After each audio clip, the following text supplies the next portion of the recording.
So we return to the Grand Fortune Islands. I'm joined as always by my wonderful companions, Ediza. Hey! Boney M. Hi. Hello? And Dr. Frog. That's what I'm saying. Can someone tell me what happened last time? Last time, the first thing we learned about was we learned a bit more about the Night Mariners and who they are and what they do. We now know of Blackbird, who we know as the evil druid Raven, Silverhair, White Fox, and Goldsnake, who we know as Sir Widget. We know they kind of just go around making sure everything's all good and lawful and going smoothly, and that they're an elite sort of force that should be fighting for good, but it seems Raven isn't. There might be something going on there. We also, speaking of Raven, we learned that she did Mushroom 9/11. The last session we did was on 9/11. Let's just clarify that for context. It's been a long time. And we also saw a giant circle in the sky at one point that wasn't expanded. It was just a giant circle in the sky. That's still confusing me. We didn't have much time to think about that because we found a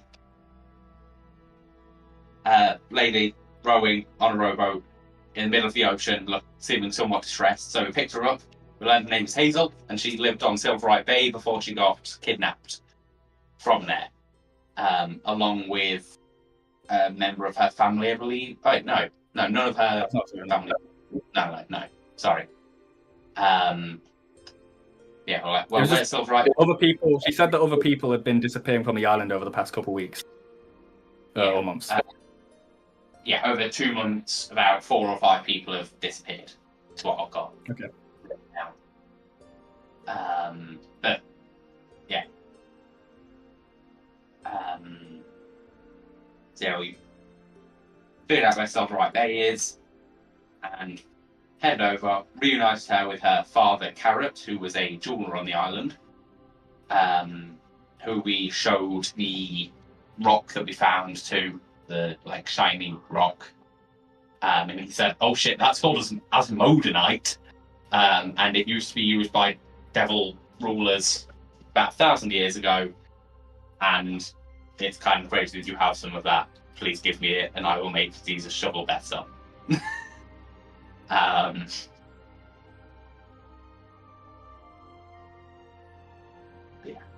Did that. At one point, we also all went to sleep, and Ediza had a weird dream about a badger, a green glowing badger who they followed, which I'm confused about still. Yes, again. Thank you. Sorry, this is all a bit all over the place, but I'm just trying to No, you're getting through it. We also learned that Thunderdome was arrested about 4 months ago. Arrested 4 months after rebelling by Goldsnake Widget. Goldsnake Widget.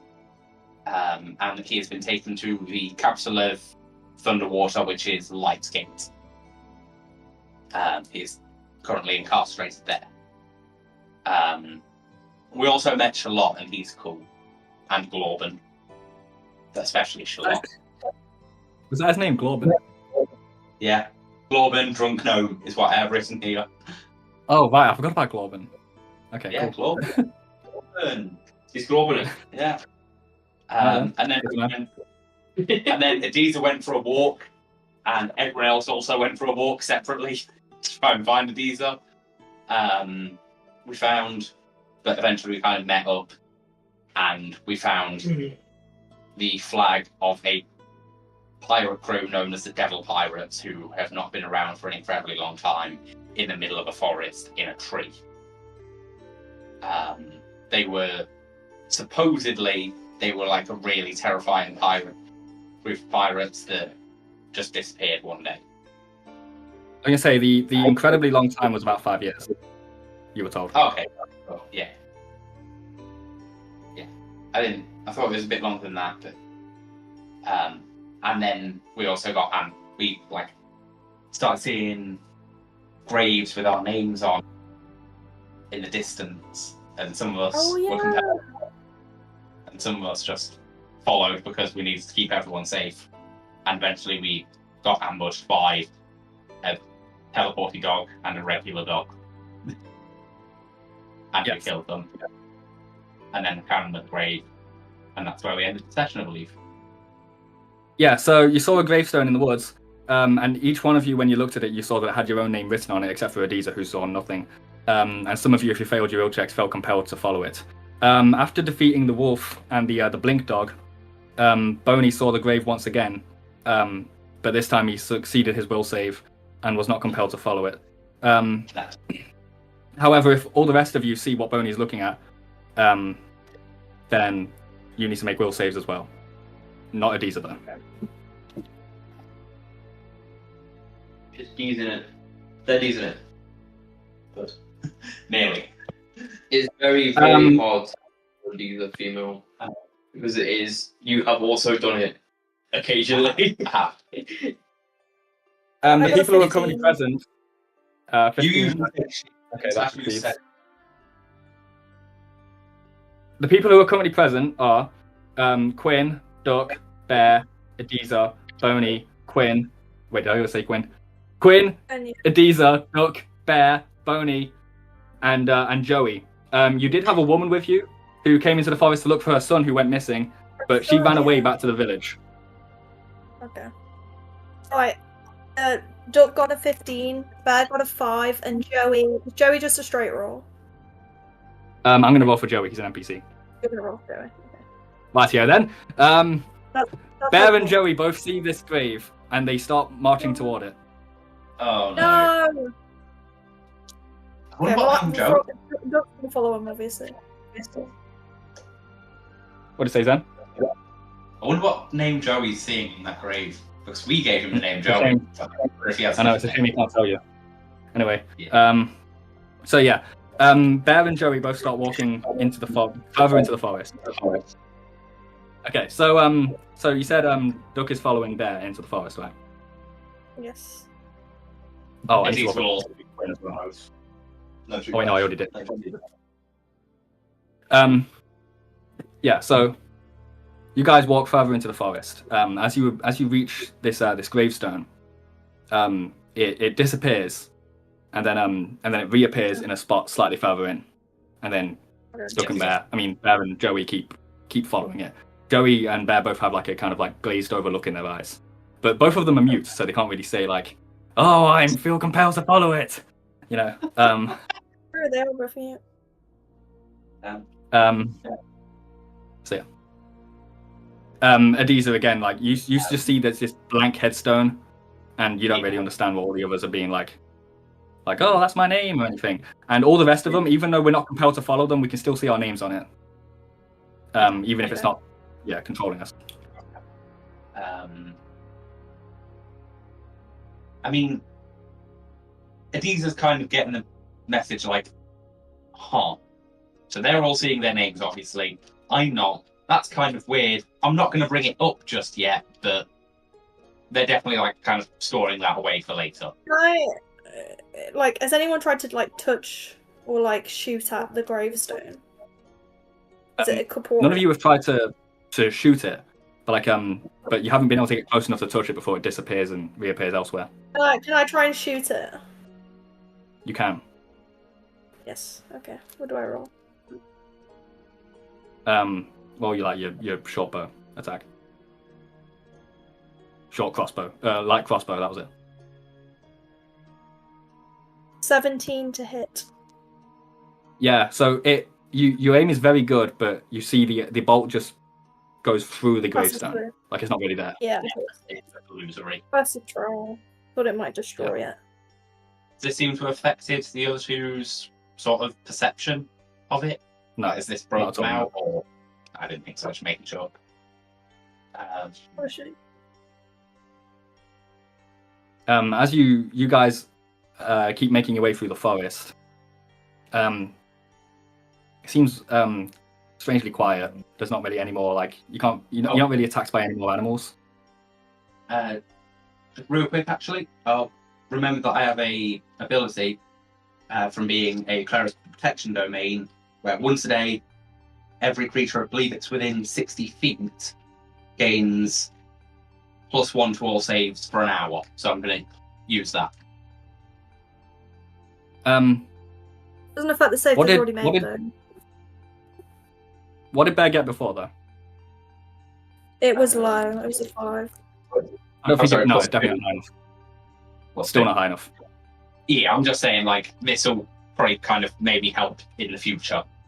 For different ones. Maybe. As you're walking through the forest, you keep getting like higher and like you're like walking up an incline. Yeah. Remember the forest, as you saw from the distance, was very mountainous. Yes. And then eventually you get to like at the top of these rocky foresty mountains, and then you start going down. It's leading you like over this kind of mountainous this forest. And you're walking for a few hours. And are these like try and figure out where this might be leading us? Like try and see if there's anything in the distance that looks. Like, is there anything that looks like a building, or maybe like can I intuit where the destination might be in any way? We'll make a spot check. Spot check. Cool. That's a 12 plus. That's 15 in total. 15 total. You can't really make out like where the end goal is for this. Yeah, that's fair. Just thought I'd try and see what. Yeah. After a few hours of walking, and descending now down the mountain, the trees start thinning out a bit, and you can start to make out now. You can start to hear actually the sounds of like waves, and you can smell the ocean.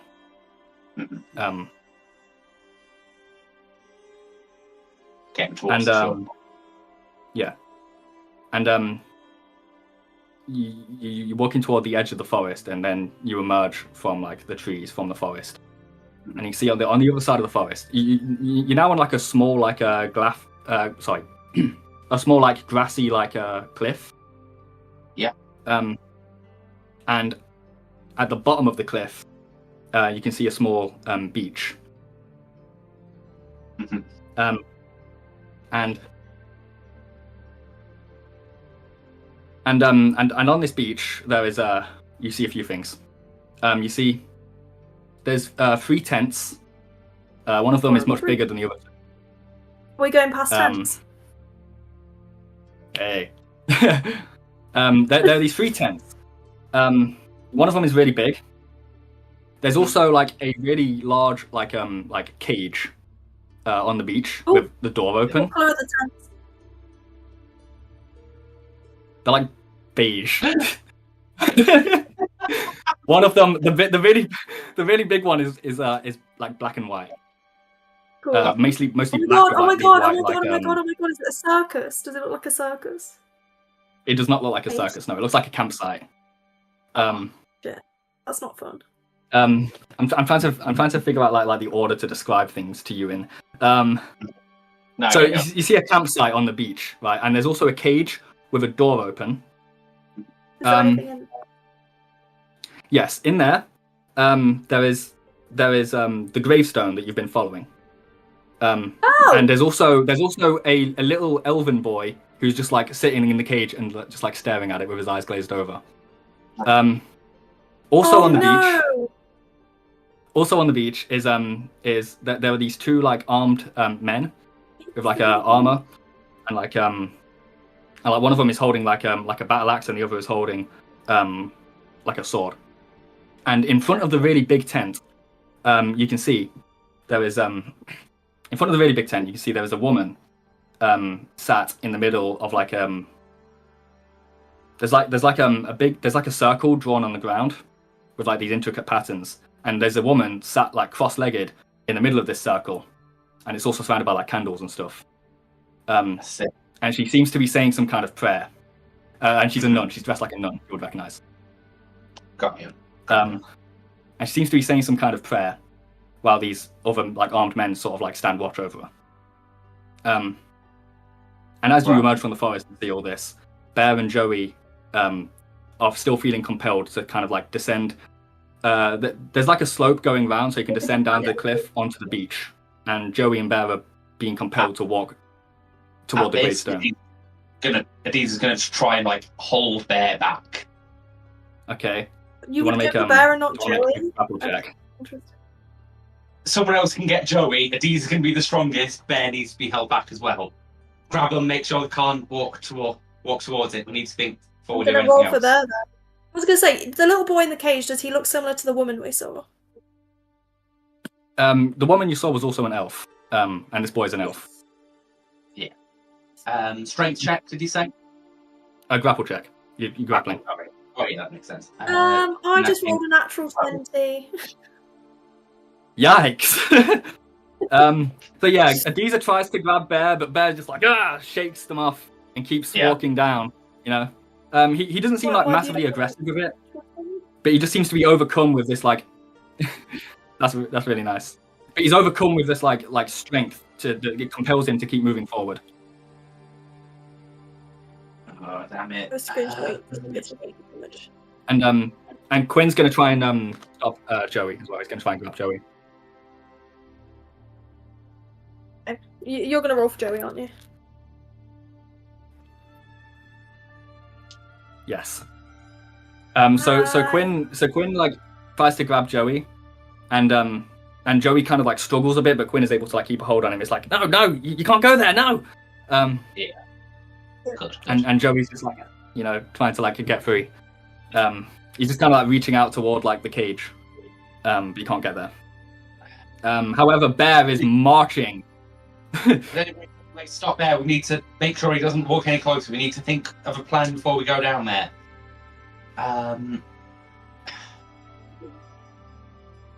Well, Bear is just walking. Yeah, I know. That's what I'm trying to stop. It's not like I can stop him if he's marching. He's marching on. Bear. Wait, so you guys not following him? So walk up to Bear. I am following him, but I'm not trying to stop him because I obviously he rolled in at 20. So Wait, hang not on. that I know What's that. Bonnie doing? Sorry? You cut off. I didn't hear what you were doing. Boney's gonna run up behind Bear and go colour spray, and he's gonna cast colour spray directly in the back of Bear's head. Oh, that's a good knocking idea. him unconscious. What? Does he have to make a save? Well, so He would be Bear's trying to gonna try and resist. resist it, isn't he?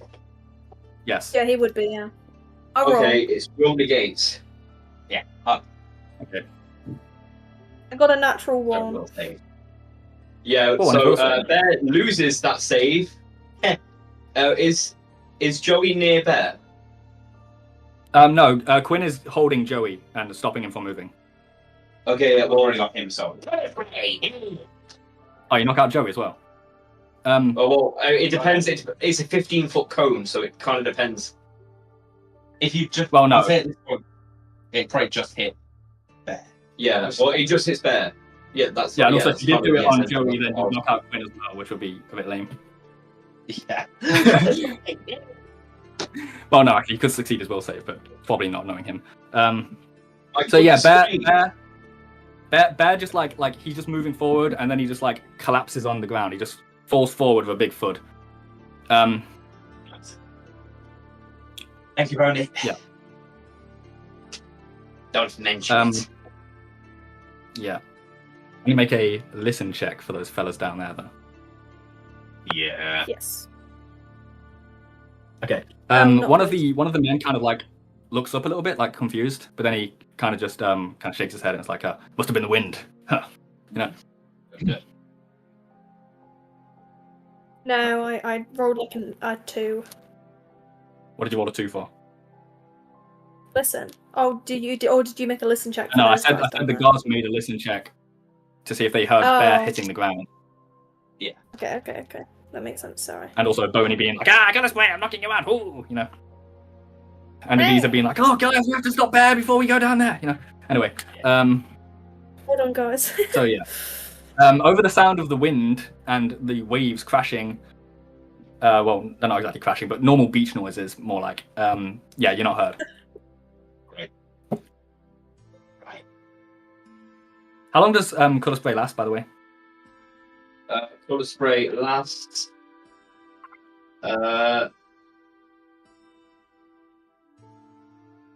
You're gonna have to look it up in the it's page 210. Yeah. I thought it would have said on my sheet. It does not say on my sheet. Colour spray. How many hit die does Bear have? Is it 4? 3 or 4, 3. maybe. I don't know. Where does I think 3 or it's 4 3. save? Okay, if they have 3 or 4 hit die, they aren't knocked unconscious. They're just blinded and stunned for 1d4 rounds, then stunned for 1 round. So he's stunned at the moment, so he still can't move. But that'll only last. Roll a d4, please. Well, he also won't be able to see where he's going. Yeah. 2. 2. So at this rate, he'll be blinded for 2 rounds and stunned for 3. So it's a matter of seconds, really. Okay, rewind time a bit. He doesn't fall forward with a heavy thud. He just kind of stops in place, still with like his eyes, like kind of his eyes become like wide, and then about half a minute later, he kind of like shakes his head, and then he looks back at the group, and he doesn't seem to be compelled anymore. Okay, that's good. Well, that works. Bodhi flexes his non-existent muscles. Yeah. Yeah. Of course. Anyway, you can see the scene before you. There's this campsite. There's this woman performing this prayer in the middle of the circle. Can I listen to see if the gods are what they're saying? If I can glean any Make a listen context check. clues for what the fuck is happening here? I have an idea. No, you can't really hear much over the sound of the waves again. You know. You bitch! I deserve this. Let me hear something.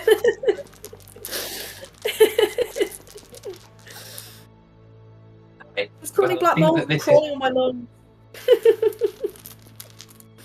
I have a feeling this is where.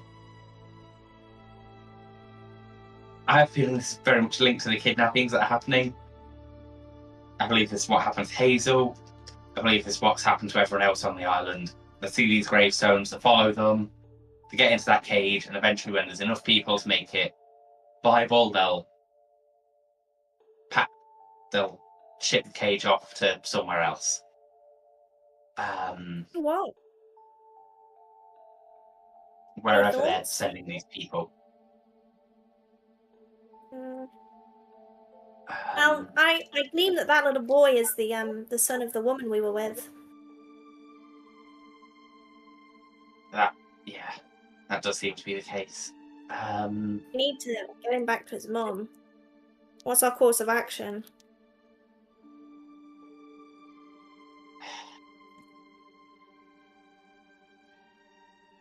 We could try and pretend that we're being Compelled? that we're still under the control of that spell to get closer. The issue is and we run the risk of actually being compelled if we look in the direction of that.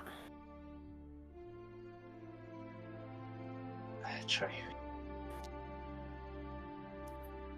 If you're confident that you can resist, then perhaps. But I don't think it's wise to have all of us go down there. Personally, I mean, I'm looking at it right now, and I don't feel compelled anymore. It seems like he just like tried to compel us at the start, and then like yeah. It doesn't seem like it's like it seems like those of us who've resisted it have resisted it now. If that makes sense. Yeah. And Okay. everyone's What do you do resisting about it, I Joey? believe. Except for Joey. I've still got him. I don't know what to do about this.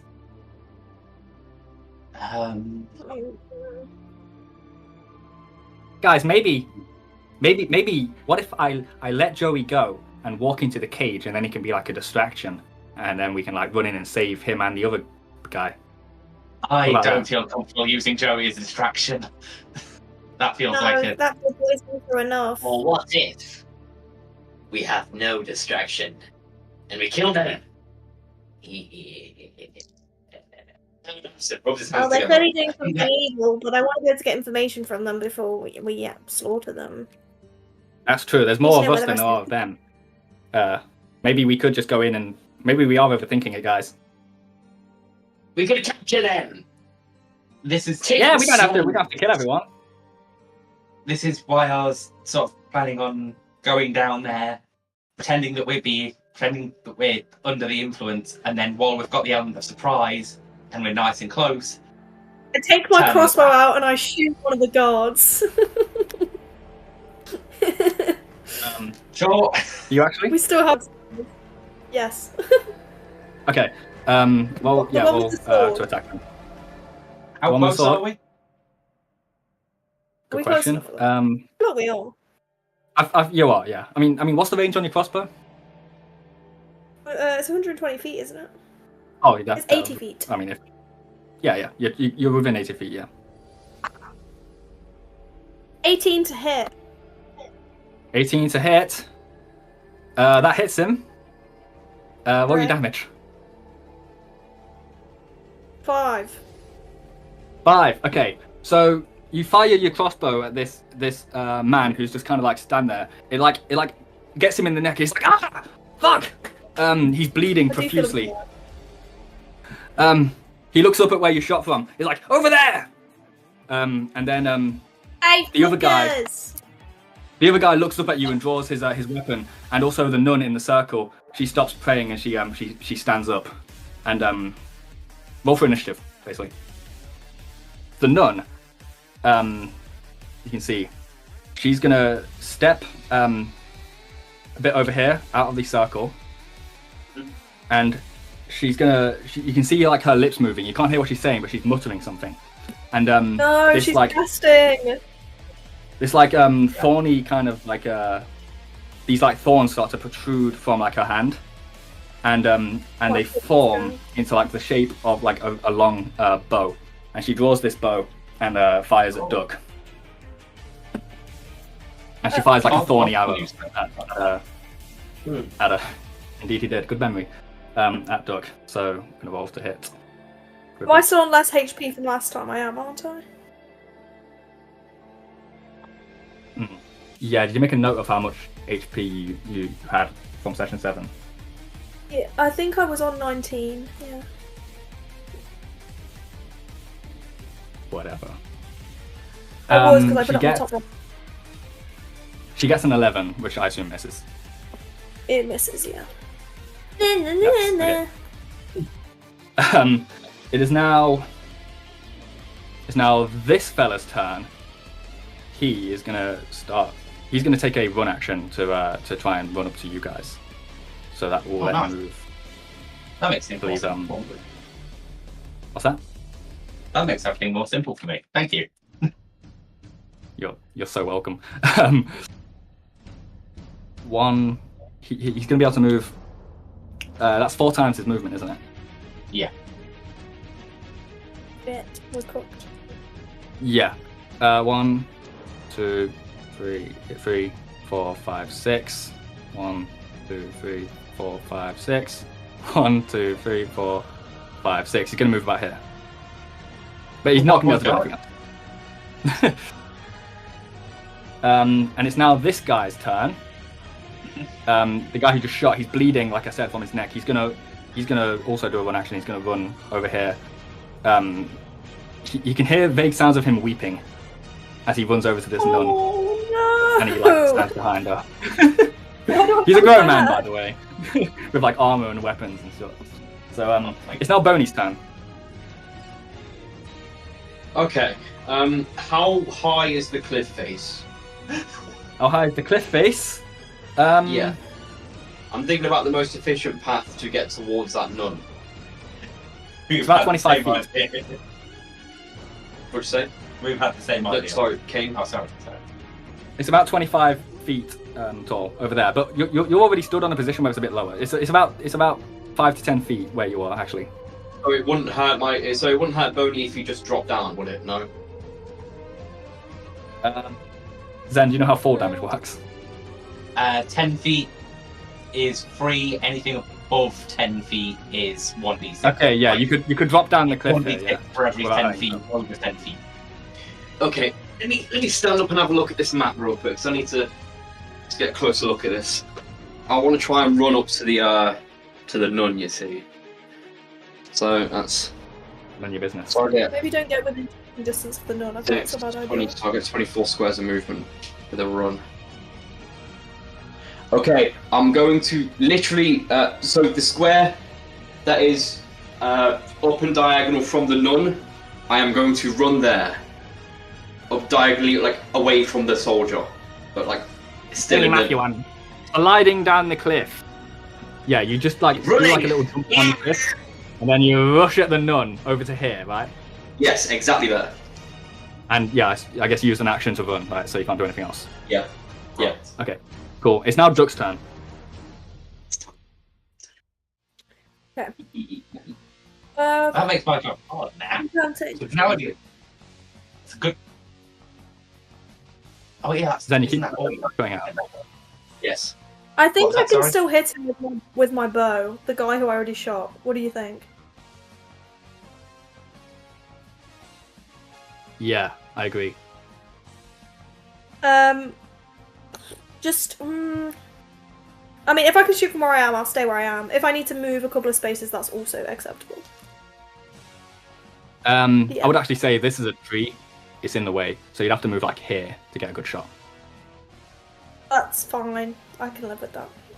So yeah, Duck just waddles over to like the edge of the cliff so he can get a good shot on this other person. Again, roll to hit. Brilliant. 18 again. 18.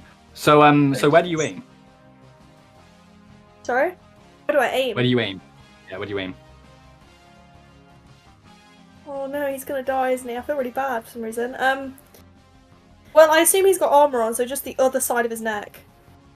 Yeah. Okay. So you fire a bolt and it just pierces the other. You Charlie Kirk him, and he dies. Oh god. Oh dear. Basically. Bow violence in America. Was he on 1 health then? He was on 1 hit point, yeah. After you shot him the first I was time. gonna say, so it didn't matter what I rolled. I was gonna say I rolled a 2. Yeah. Yeah, I forgot to ask you to roll for damage. Normally we keep the element of suspense. My bad. But yeah, you shoot him again, and you pierce his neck again, and he's losing so much blood, he just drops to the floor dead. The nun kind of glances at him, like with a shocked expression, and then she looks up at Duck and just like glares with pure hatred in her eyes. Oh no! I'm about to experience She's, so much magical fury right now. I do feel really she's bad. still- Like I don't know if it's just been a really long day, but I kind of want to cry at the death of this guy who I've just shot with 2 arrows in the neck. I'm sorry, yeah. Greg. Maybe you had a family. I'll never know. It's now Joey's turn. Joey's going to make another grapple check to try and free himself from Quinn.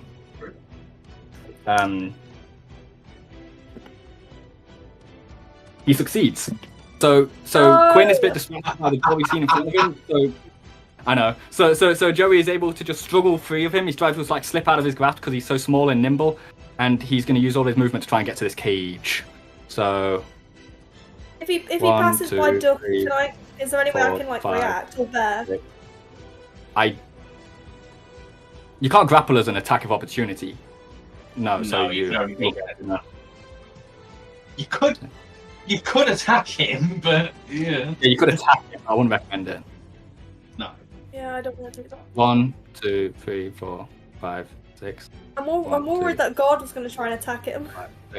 Yeah. The guard barely spares a glance for Joey, as Joey just runs past him, completely within the guard's range, but the guard completely ignores him. It's now Adiza's turn. Right.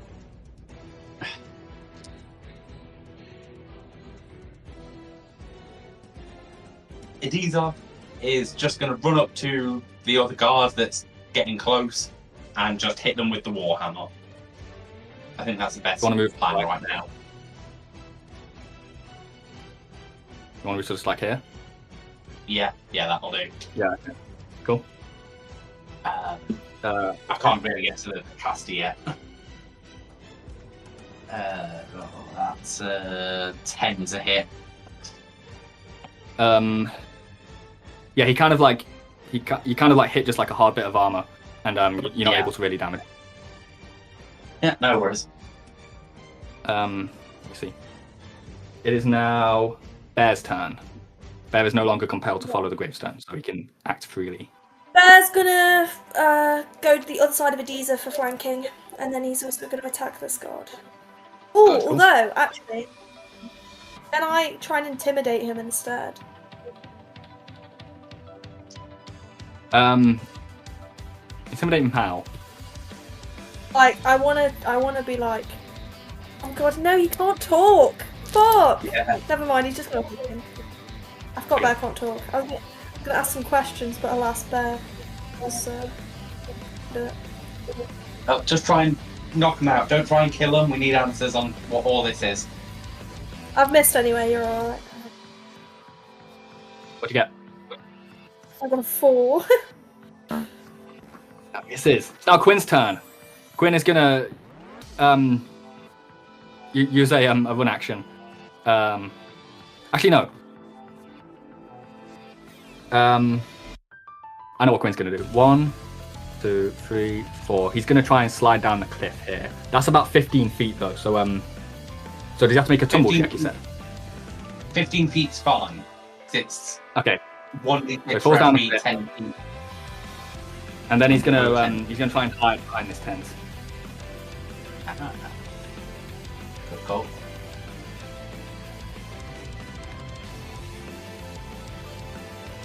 Right. Okay, cool. It's now the nun's turn. Get ready for me. We'll see. Let me see. She's still glaring at Duck. Actually, yeah, ducks, right? However, what she's gonna do is she's gonna reach a hand out and touch Boney Matthew. No. And you can feel I this told you like not to be power. intimidating. You can feel this like power emanating from her hand, and you need to make a will save. Oh, great. Oh, fucking fantastic. It doesn't matter what I rolled, she wins. Okay. Is there an attack opportunity?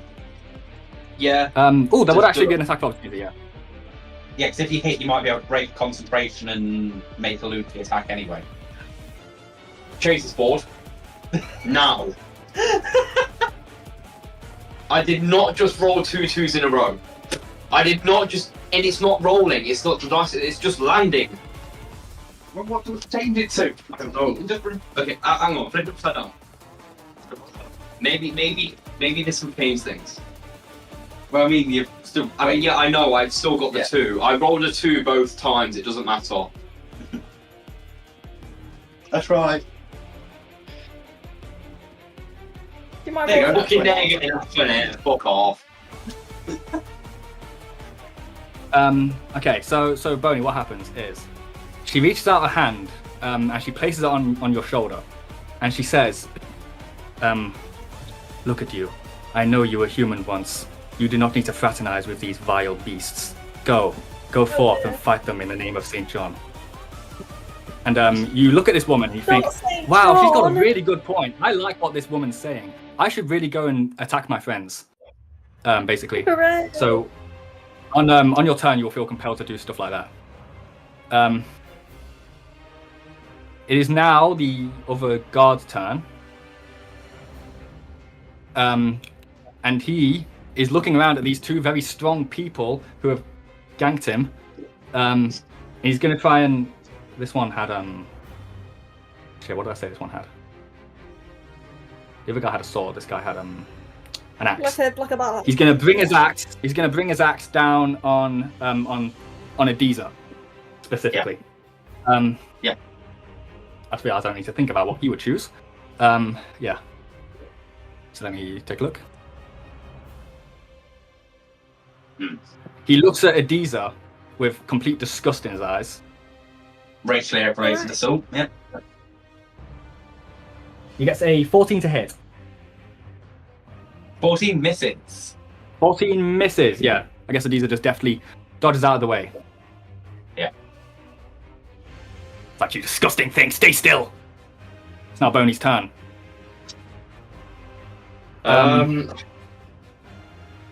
Do I however, get to just say decide actually- what he does, or do you decide that? How do you want to kill your friends? What's the best way to kill your friends in this scenario? Hang on. First of all, make a charisma check. Oh, okay. The dice aren't fucking rolling. This is actually pissing me off. I got a 9.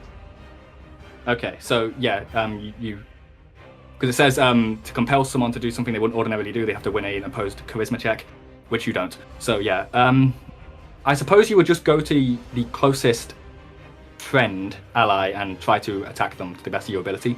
Make a spot check, I guess, to see if you can spot Quinn hiding. And now I roll something high. Hang on a minute. Hang on, not 15. Let me check. 17. I rolled Yeah, a you can just see 17. Quinn. You can just see Quinn like behind the tent, looking at you, Yeah. thinking, what's he doing? What's she done to him? Do I do what I would do to an enemy then? Yeah, pretty much. There's only one option I have here, and it's not a good one.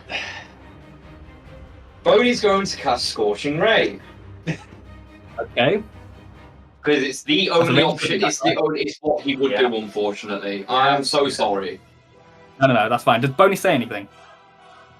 No, he doesn't. Okay. He says nothing, and he rolls a plus Dex, isn't it? Plus yeah. Dex and It's Bait. plus- 18. He rolls an 18. Ooh, that hits all your damage.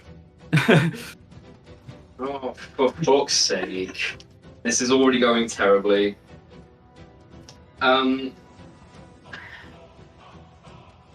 12 damage.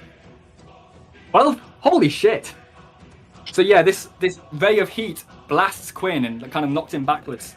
It kind of sears like a part of like his shirt off, and leaves like a big burn on his arm. It's like ah! He takes 12 damage. Yikes. Oh my god. Is that it? Do you move at all? I would suppose that he would walk towards Quinn's general direction. Yes. Moving forward, like 5 squares, like up, like right 1 and then up 4. Yeah, like that. Yeah, right there. Yeah. Quinn just looks at Boney, just approaching him with killing intent in his eye sockets. Yeah. It's now Duck's turn. Look. Oh my god, what do I do?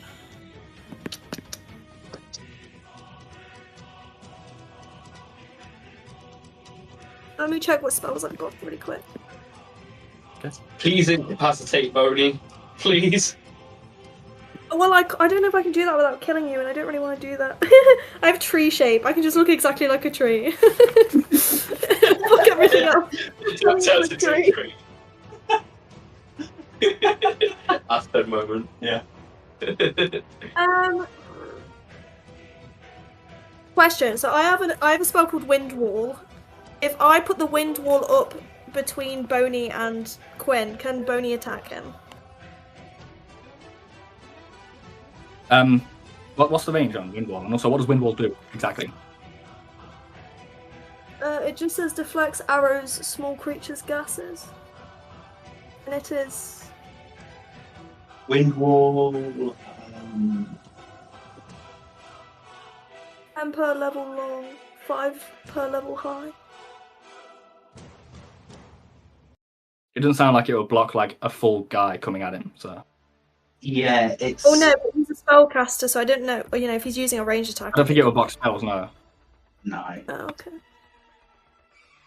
Alright, well, in that case, I'm gonna jump off the cliff bit. I'm gonna go behind Quinn, and I'm gonna cast Cure Light wounds. Perfect. Yeah, you're just behind the tent with Quinn. Perfect. Yeah. Which roll is for to heal him. 8 plus 1 per level. Which level I am? Level 3. 3. Plus 3. D8 plus 3. Maybe it's a good one. It is feeling very bad that they aren't actually in the action. 8 health. Beautiful. Thank you. Oh, thanks, Duck. Be careful. I don't think Boney's in his right mind. Something's happened. It's now Yay! Joey's turn, and all Joey's going to do is he's going to step into the cage, with the other little boy, and they're both just going to sit there and stare at the gravestone. It's now Adiza's turn. Adiza is getting very annoyed at the fact that they cannot go and join the actual fucking fight that's clearly happening, and this person is the person stopping them, so they are just going to whack them in the head really hard and hope that they go down in one. Okay, remember your flanking We're going to bonus. try doing it more lethally though. Cool. Because we want handlers. Fuck's sake! 7. Yeah, 7. Yeah. He kind of dodges underneath your hammer swing. It's like you'd have to try harder than that. It's now. Adiza's literally Fair done time. nothing. Adiza might as well have not been in this session. It's fine. You got Bear there to help you. What does Bear do, Tash? Swings again. Just as I thought. 15. Maybe plus to hit. 15. Does that hit anyway? Wait, did you add your flag 16. bonus? 16 16. to hit. Uh, 16 to hit no, plus that's- 2, 18. Oh, that does hit. Okay, so yeah, Bear swings his sword. It pierces the guy's armor. Do your damage. Let me just double check what his damage is.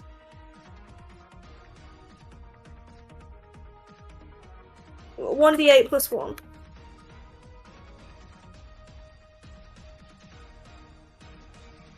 Eight damage. Beautiful. So yeah, Bear like swings his sword into this guy's like side, and the guy's like, ah! He looks at Bear. What are you thinking? I'm not your enemy here. We should be united. It's Quinn's turn. Quinn. What is Quinn going to do in response to what just happened to him? That's a good question. Quinn is going to. Yeah. So I was really thinking Quinn's just going to run past Boney to the nun, but he wouldn't want to leave Duck to be the only one drawing the nun's Boney's ire. So he's gonna run round to this side of Boney, and he's gonna try and slash at him non-lethally. Get it together, man! No, don't worry, Spencer. He misses. It's now the nun's turn. No! It's now the nun's turn. She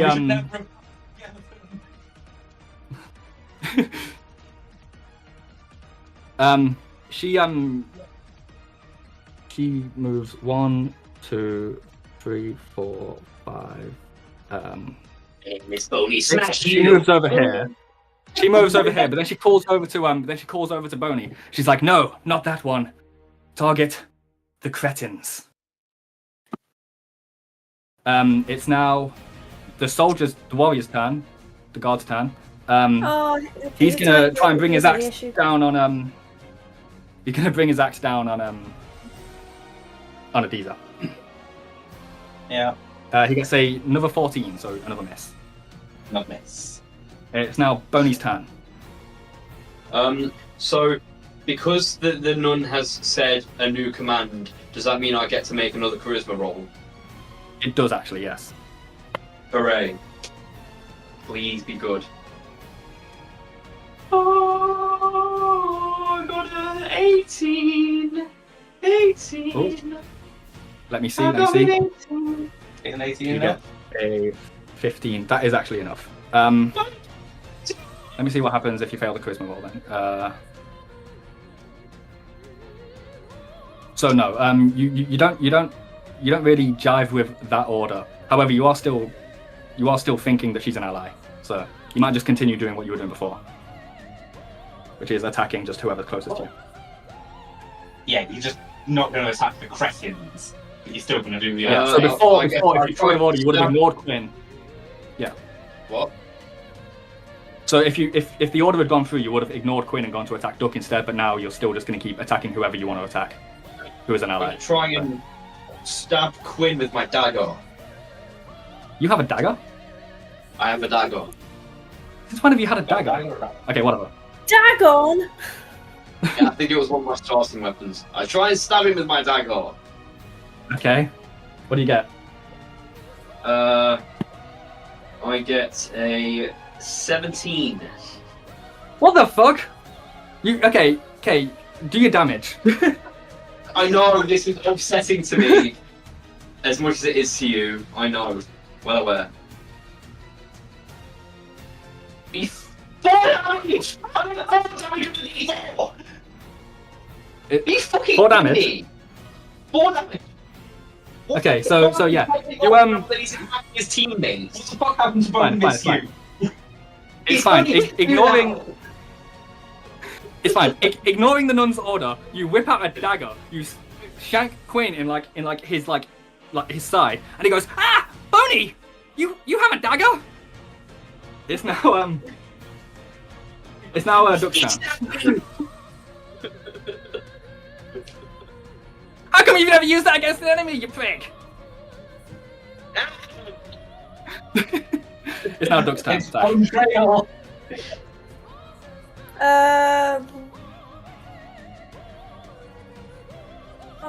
What do I do? I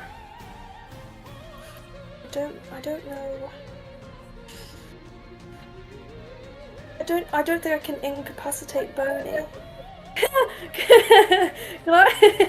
Can I grapple Boney, or am I too small? I think you would have some kind of disadvantage, wouldn't you? Because you're a size class below him. I think it's a -2, because of the size Okay, difference. I'm gonna try and grapple Boney. Okay, you're gonna try and grapple him. Got to him. Yeah. Keep in mind, if you move into this position, you are now flanking him. Yeah. So am I now just a straight roll now? I don't think flanking gives you a bonus to grapple it. It could actually. Hang on, let me check. Oh, it doesn't. Okay. Isn't it? Isn't it strength? Oh. Thing first, then grapple, right? Or is it grapple and strength? Well, it's contested, isn't it like isn't a it? touch? You roll. Yeah, you have to make a touch attack first. Oh well, I got a 5, so. So that won't hit your touch AC anyway, so nothing There's happens. no point. Okay, nothing happens. Boney's like.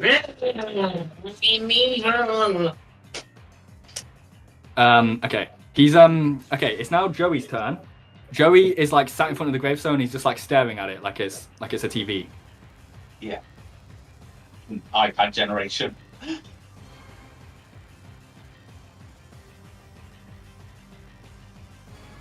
Right. It's now Adiza's turn. Adiza is incredibly tempted to use any of their class abilities, but they want to save all of those for the actual big threat. So they are going to swing their Warhammer again, and they are going to roll a total of fucking 12 and miss. Boney's the MVP, but he's on the wrong side. No. Yeah, you just miss. It's now Bear's turn. Is Bear gonna miss? Let's find out. Let's find out. Let's use Bear's dice. Yes, he does. Hasn't rolled over a 10 then. I've only 5. rolled over a 10 when it's attacking my teammates. Yeah. It is now Quinn's turn, and Quinn is in his elements. He's flanking. He's not used his movement, so he can use both swords. However, he is against his beloved wizard Boney.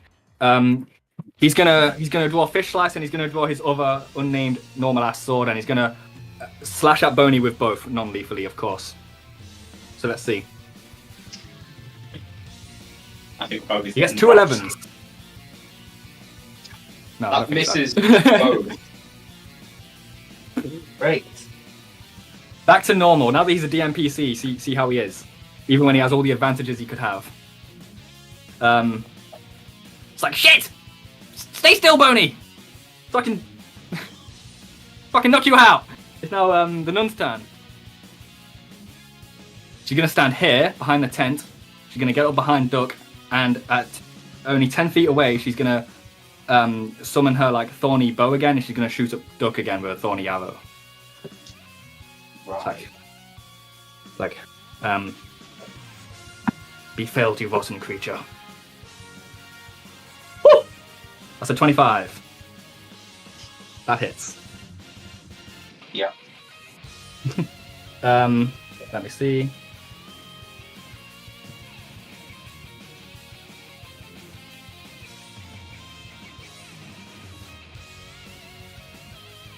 Right. So she fires this thorny arrow straight into Duck's like shoulder, dealing 5 damage. Okay, I'm on 14. Okay. It is now a guard's turn. Guess what he's gonna do? He's gonna attack Adiza with an axe.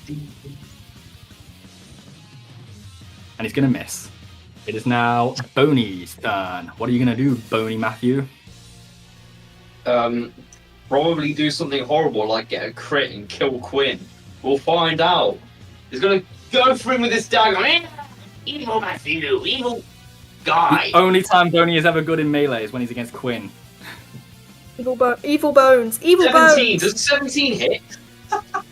17 every time against Quinn. Yeah, that hits. 17 again. Oh my dice, I got +1.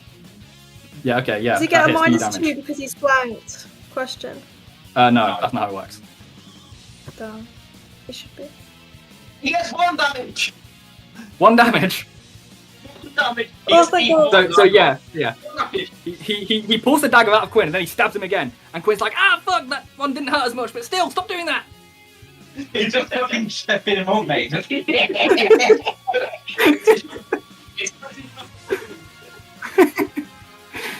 It's Duck's turn. Duck. Okay, right. Duck is going to.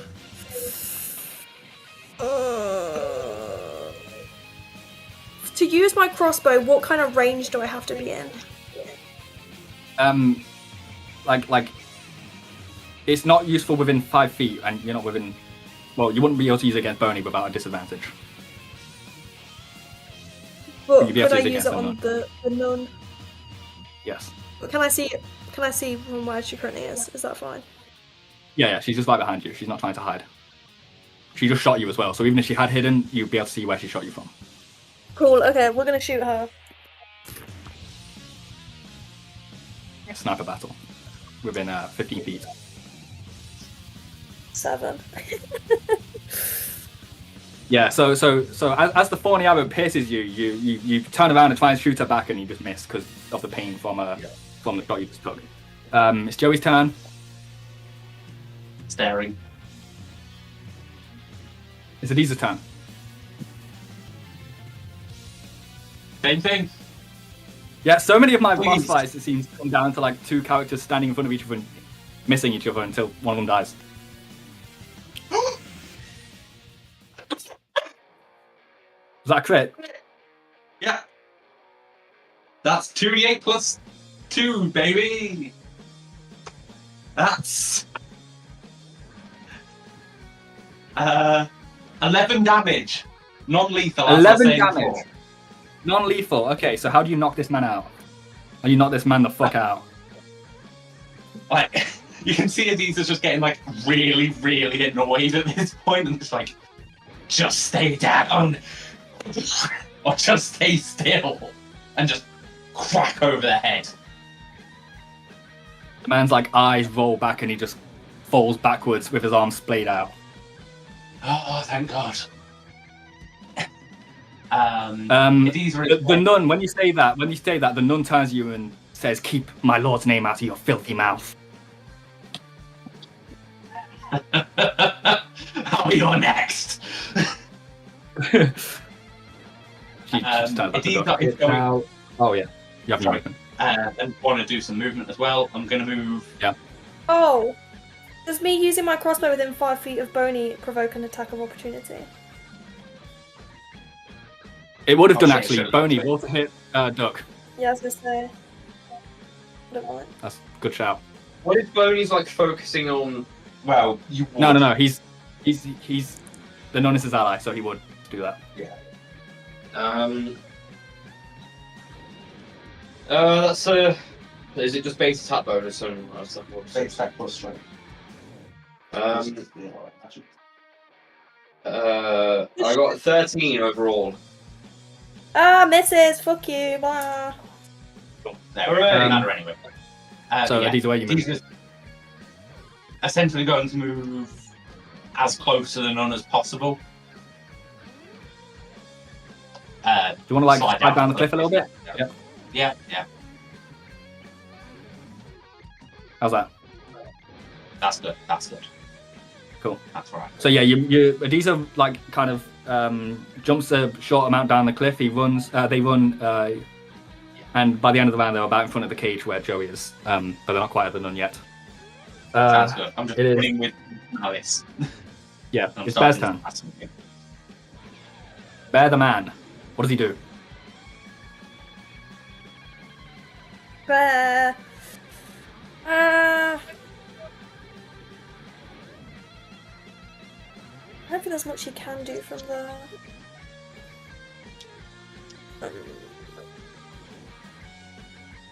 Might be able to get a bit closer and throw a javelin or something. I don't think he's got javelins. Apparently, he has one that Adisa just gave to him. So Yeah. Well, okay. In that case, can he move to like on top of the like on the bit on top of the cage, not actually on top of the cage, but like the bit of mountain next to the top of the cage? just like here. Yes, and then can he launch that javelin at the woman? Okay. Yes. Zem, what's the range on the javelin? 30 feet, so I think it should be alright. Yeah, that would be. 25, yeah, we're fine. Cool. Roll to hit. Plus his dexterity and base attack. Yikes. What do you get? I rolled a natural one. And that one!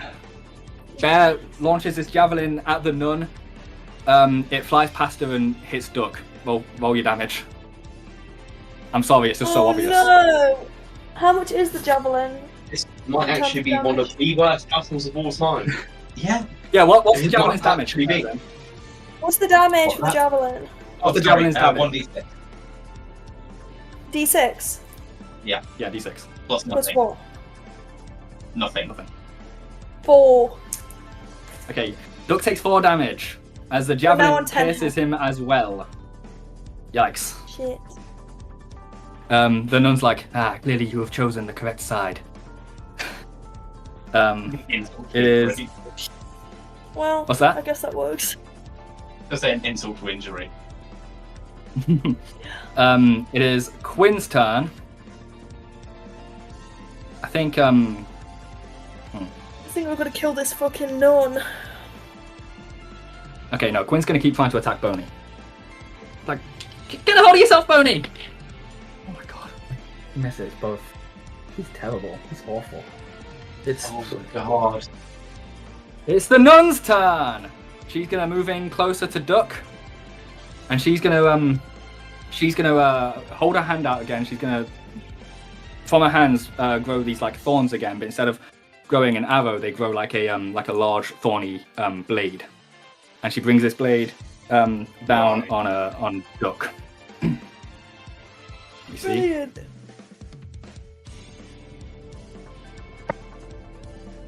He gets a 16 to hit. Just hits.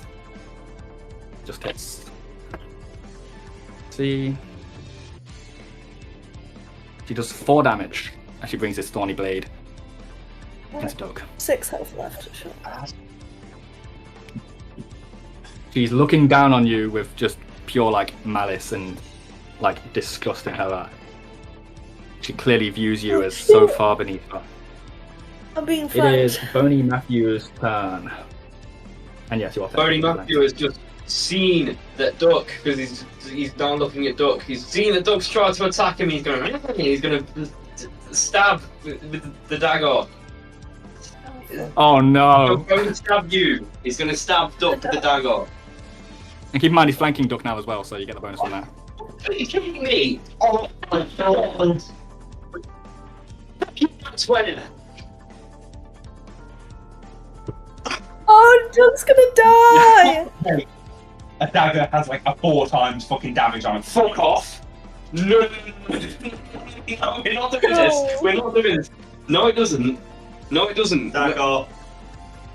Get the PHP right now. No.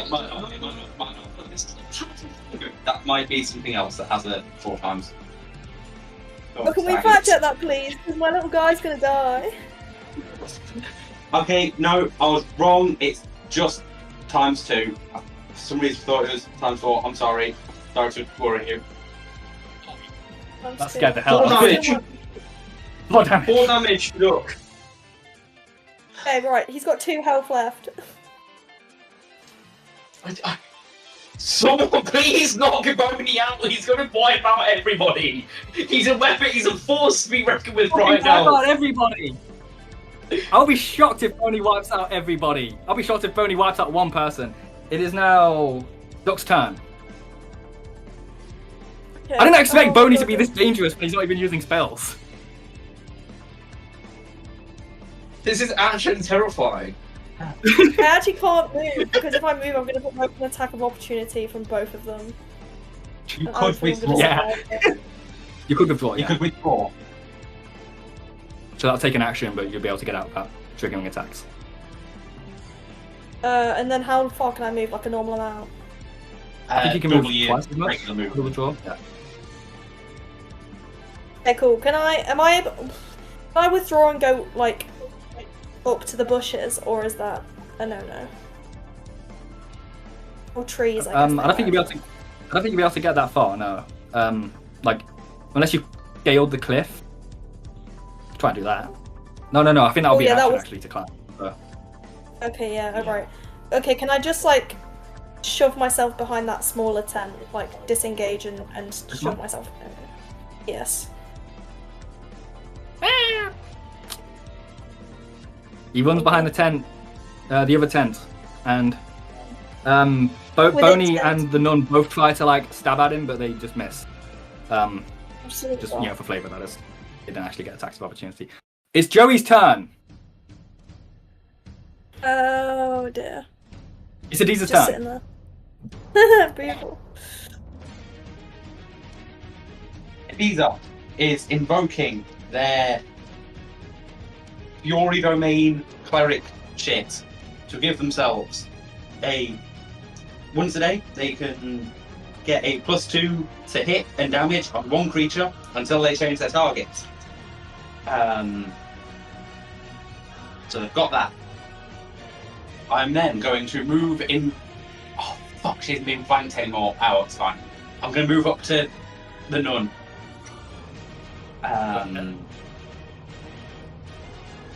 And I'm going to use my smite evil. So that's an extra +1 to hit from that, and plus 1d6 damage if it hits. So that's +3 plus the +4 I get generally, so it's a +7 in total. Does an 11 hit? An 11 does not hit. Can she see that you used Smite Evil? I'd imagine so, yeah. Like, you foul creature, I am not the evil one here. You are! It's now Bear's turn. Oh, just fuck off! Right. You would dare Bear! to use such holy magic against me. Charismatic. Can Bear get to the space to flank this evil woman? I think so. If he moves diagonally.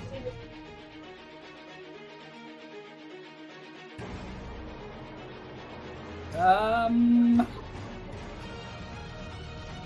I was I think thinking he if he moved just about diagonally from couldn't. where he is. So like Wait. 5, 10, 15, 20, 25, 30. Oh, just about, yeah, actually. Yeah.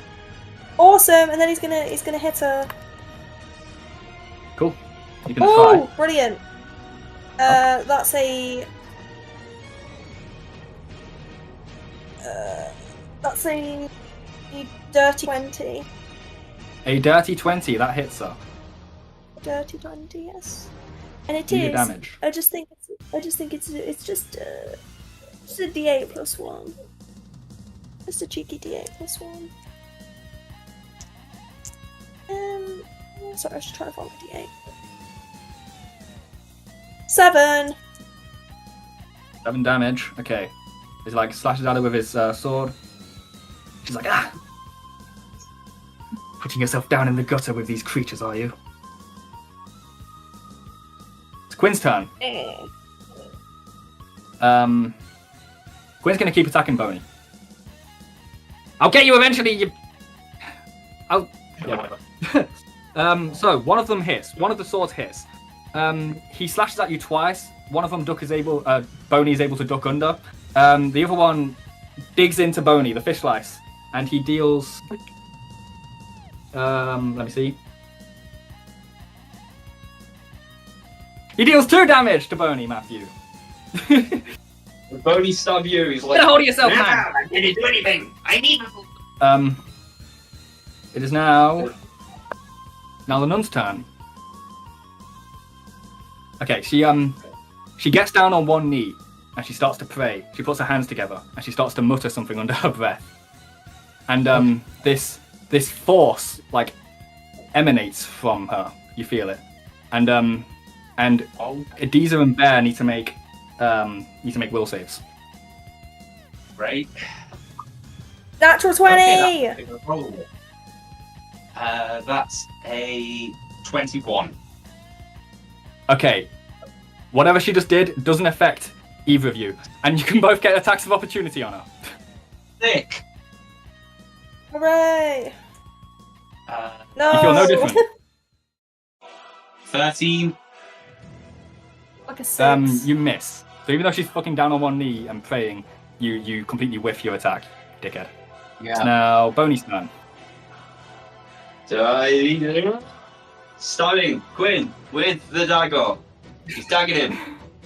Who Fuck off. could have guessed? Fuck off. Fuck off. That didn't just Yeah, happen. could have guessed. That's another nat Yeah, another 20. crit. That's Oh my another- god, he's going fucking crazy. He's getting consecutive black flashes. What the fuck is going on? Please get. That was a 1. Good start. Please give me another 1. 4. 5 damage. 5 damage. Bodhi's fucking. He's fucking. He's Bodhi stab you. He's not. Oh my god, man. Yikes. It's Duck's turn.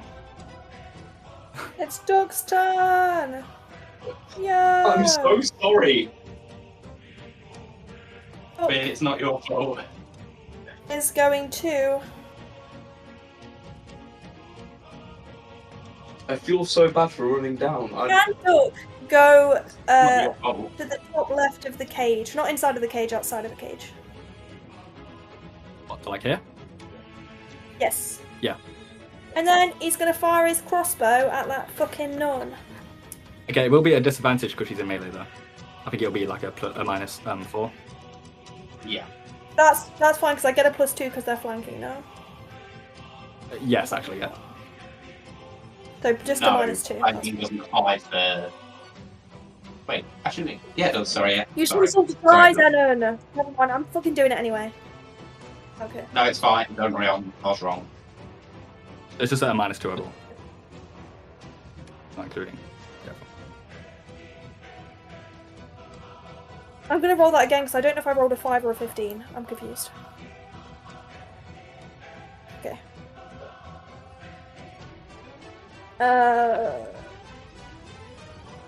11, which probably doesn't. No, the other misses. Joey's turn. It's Adiza's turn.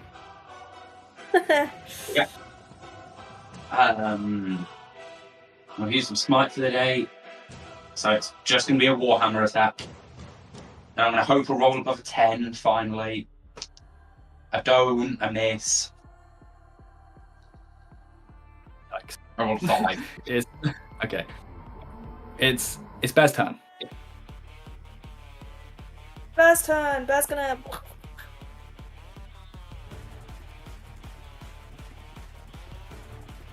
Oh, you motherfucker! I was so close to being a 19. What is it? 12, which also doesn't hit. Yeah, that doesn't hit. Quinn's turn. What's Quinn gonna do? He's locked in mortal combat with Boney Matthew. Gonna get. Does a 14 hit? I believe so, thankfully, but let me You're just wizard. double check. Pretty sure you're yeah, 18 14 hit. now. Okay. Yeah. He stabs you with a fish slice again. He deals 7 damage that time. Stay down.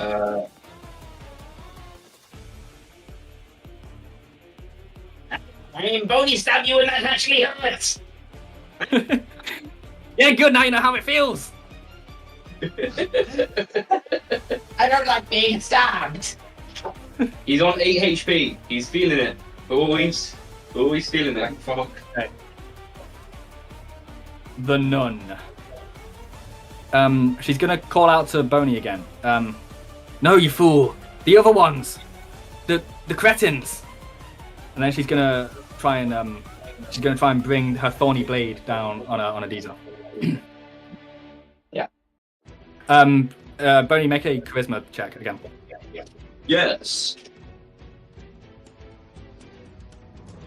He rolled a 2. So he gets 2 nat 20s in a row. He gets 2 nat 20s in a row. And then rolls a 2. And then rolls a 2. So yeah, this time 21, he'll that's order. He's like, yeah, you know what? He's like, 2 yeah, plus you know what? I should ignore Quinn. I should go and attack all the other little fuckers. So on your next turn, you'll feel compelled to do that. She's still gonna attack Adiza. She still hasn't done that yet.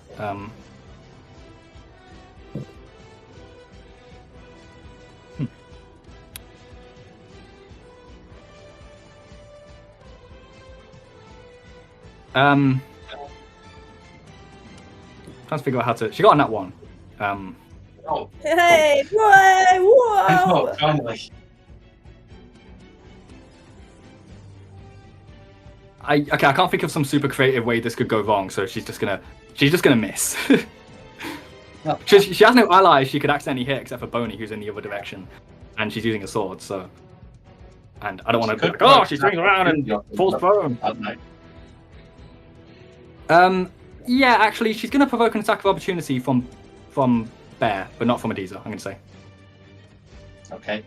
Actually, no. I'm gonna say from Adiza, but not from Bear because she was targeting Adiza. There you go. How's that? Okay. Attack her. Right. Go on. You earned it. Please. I Yay! fucked that like we hit. That's like a 15 plus 4 No. plus 2. So like 21 to hit. And that will be 6 damage. Okay. She brings her sword on you. She like brings it down so hard it gets in like in the sand, and then you like swing your hammer and like smack her across the face with a hammer. Yeah, exactly that. She lets out like a loud like ah, you know. Then start making your final prayer. She spits like blood and a couple teeth out on the sand, then wipes her mouth. It's Boney's turn, and you're not compelled to attack Quinn anymore. Remember, so In fact, you're compelled to not attack Quinn. yeah, to attack any others. I'm gonna run up to Bear. Well, She said the cretins, but Boney might not know what that means. So Yeah, What she okay. means by Who that, are the so. cretins? Sorry. well, she's so what she means so anyone humans. is the non-humans, but Boney might interpret it as just not Quinn. So interpret that how you like.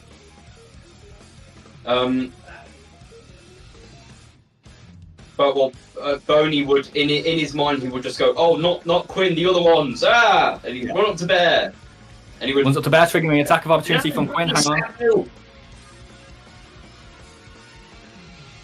on. Quinn misses his attack of opportunity. Roll to hit Bear. I rolled an 8. A lovely low You rolled an 8. Good. Okay. Good. It just Yeah, seems like you just- Boney Matthew really wanted to hit Quinn specifically. Yeah. sure He he- runs away from. Yeah, he runs away from Quinn, and Quinn tries to slash at him, but he misses. He tries to stab Bear with his little dagger, but he's just not able to get through Bear's like small amount of armor. It's Duck's turn. Oh, Duck is gonna fire another arrow. Yes! 21. Actually, 21. yeah, no. Which I believe it's a d6.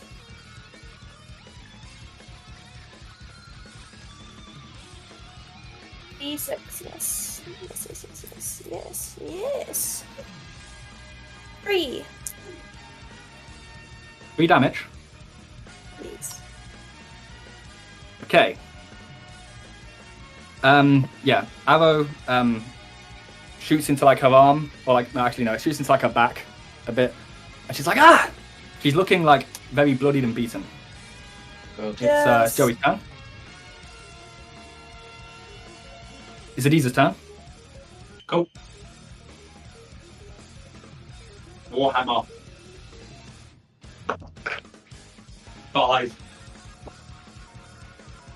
Misses. It's Bear's turn. It's Bear's turn. Slash, slash, slash.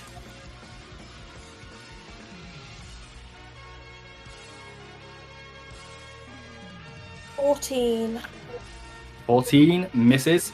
She's still surprisingly spry and dexterous considering how beat up she is and injured she is. It's Quinn's turn. Quinn is gonna run up to back to Boney, and he's gonna keep trying to attack Boney to stop him from interfering. He's gonna slash at him with fish slice. Now. Yes. Yeah. Let me see. Actually, right. He had flanking before and he fucked it still. So let me see. Wow. He gets a 14, so that hits. So he's going to do 1d6 plus 1 plus 2d6. So 3d6 plus 1. I should have just said. Oh shit. Get ready for 4.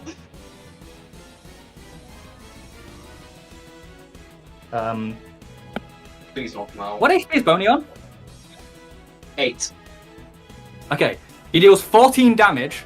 He kind of reverses fish slice and whacks you around the skull with the hilt of it, the fishy hilt of it, and knocks you out cold. Yes. That sorted that out. It's the nun's turn. She's gonna get down on one knee again. And she's gonna start muttering again. Let me see. Yeah. So this force is gonna come from her again. However, as this is happening, Adiza and Bear get attacks of opportunity as she gets down to prey. 15. Doesn't hit, misses. 14, I think. Also misses. You're gonna make me So cry. yeah, this force expels from her again, and Adiza and Bear only again need to make. Actually, no, Adiza, Bear, and Quinn need to make will saves. Actually, no, was it will saves? Hang on, let me see. Sorry. Yeah, yes, will saves. Make a will save. 6. Right. I've got 14. Is this an enchantment? Is this an enchantment? No. No, Oh, yes, it's it is. 14. Sorry. Wait, 16 then. Okay. I don't know Cool. if that helps. Yep. Okay. Let me see.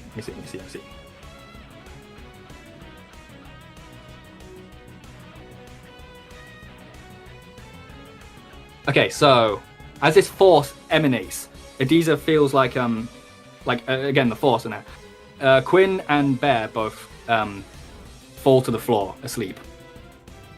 Oh man. Fun. They're just snoozing. They're not unconscious. They're asleep. And the nun's like, oh, let's get them out of the way. The It's, three uh, people there are all unconscious. Brilliant. Well, you know, It's asleep and unconscious. Boney's turn. He is unconscious on the ground. It's Duck's turn. Shoot, shoot, shoot! By the way, if I chose dirty- because Boney's a player and he can go like unconscious and instead of just being killed, because I chose to knock him out non-lethally. Have I knocked him out and like he's stable? He's stable. Do you know? That's what non-lethal Okay, does. cool. He's Cool. considered, I believe, he's considered to be on 0 health as Cool. well. Dirty Um, 20. Okay, shooting her. 6 damage. Yes. Okay. So yeah, as she stands back up from her prayer, and she's holding her arms out, and these thorns begin to like protrude, and then an arrow flies into the back of her head, and then she falls to the ground, dead. Good shot. Right. Oh, I'm gonna run to Joey. I want to check on Joey and the other little boy. Dane, how much Okay. HP is Quinn on? How much HP is Quinn on? 9. You got healed by Doug at one point, so. That was Yeah. close. Yeah. But for 8 HP, Okay. so you're welcome. Adiza is going to So- run over to Bear first because that's who's closest, and kind of assuming they're unconscious, go, Bear, wait, are you okay? Are you okay? Like, just try and wake up Bear, and then if they wake up Quinn. Yeah, No. Bear just kind of like shakes his head and gets up. Quinn Yeah. is like snoring.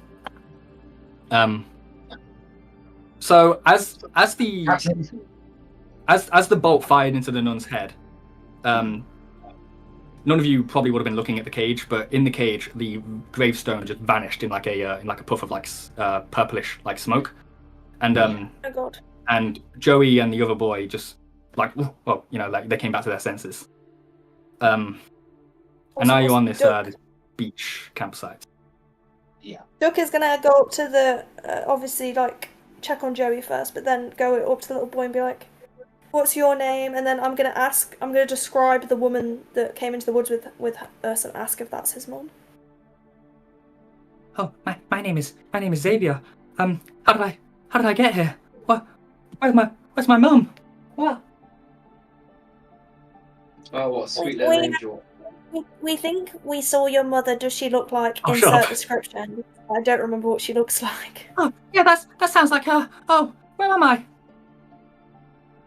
I know it's really scary, Where's my but home?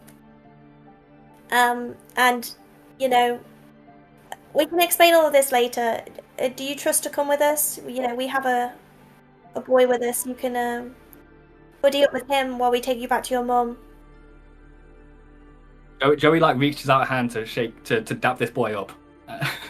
Yes, Aww. incredible. He's making a Do fan. they hit like a loud when they dap each other up? Is it like a loud clap? Let me find out.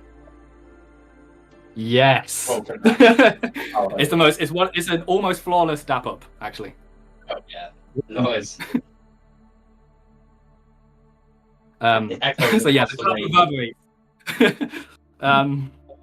So yeah, now you guys are on this small beach, past the forest, in a small beach campsite. There's one dead man, one dead nun, and one unconscious man, Yes. These was and 3 deaths. after waking up both Bear and Quinn. They will first thing they'll probably do is sacrifice their use of I'll do Doom to instead cast Cure Light Wounds on Boney. Okay, very cool.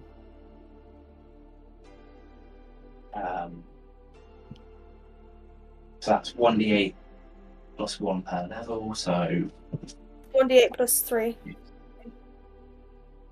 well, +2 for me. So I'm off that leveling fighter as well. Oh, So that's 9 health to Boney. nice. He rises. You with us? You okay? You're not gonna go around stabbing us now? He kind of just stands there, and even though his skeleton face is a skeleton face, it doesn't really show many facial expressions. There's a somber look in his eye socket even. There's a somber look in his eye socket. He turns around and he just says, "I'm sorry. I don't know what came over me." And he's very quiet and sad. It's okay. It was You're pretty good. You're pretty good with that dagger, actually. You surprised me. Just give me a moment. I'll be back. And these are going to run up the cliffside, grab the unconscious man. I think they have some ropes there, and try and tie him up, and then wake them up. Oh, did we attack him non-lethally? Cool. What was I going to say? Guys, before I realise we're going to interrogate this man anyway, but I think it might be good to have a rest also before we go back. I am suffering. I mean, maybe we can hang out in these tents for a few hours. Sounds Can good we to me. search around the tents as well? Can I make a spot check? Yeah, sure. Make a search check. Thank you. You're so welcome. Cheers. search? 17. Okay, so in the small tents, you see like you end up finding 3 light wounds potions. Nice. Oh, I realised I had you light fucking- wounds potions the entire time. I think I now have 6 light wounds potions. I don't know why I didn't use them during the fight. Maybe you should share them throughout the crew a bit because you have healing spells as well. Yeah. No, they're I mine. have 1. Okay, whatever you want. You're the player. That's fine. No, I'm gonna give 1 to Boney, 1 to Quinn, and 1 to Bear. Bernie supples on the sweet nectar of healing.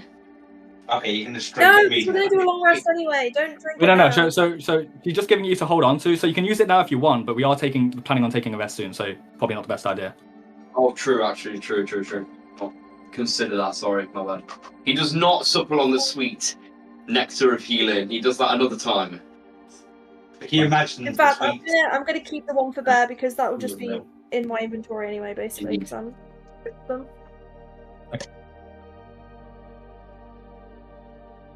Mine Okay. is time of variety.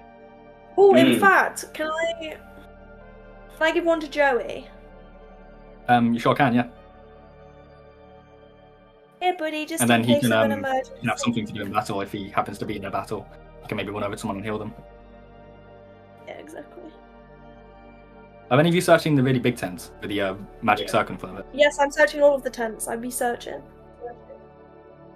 At the Might moment, be I'm yes. dealing Might be with the searching. guard. My plan is, instead of tying them up, I'm just going to put them in the cage, shut the door, and is there a lock on it or something? There is a lock, yeah. Do a search check, Adiza. That's a. Wait, do I get? I think I get +2 on this from that. Give me a minute. Doesn't matter. I don't know why I'm bothering. Oh no, I don't. So yeah, that is just a 3. Can't see any kind of lock, no. Or any Right. kind of keys. In that Anyway, case, I'm gonna. before In that case, I'm going to tie him up in the cage. Whatever. use rope. Stop making me make checks.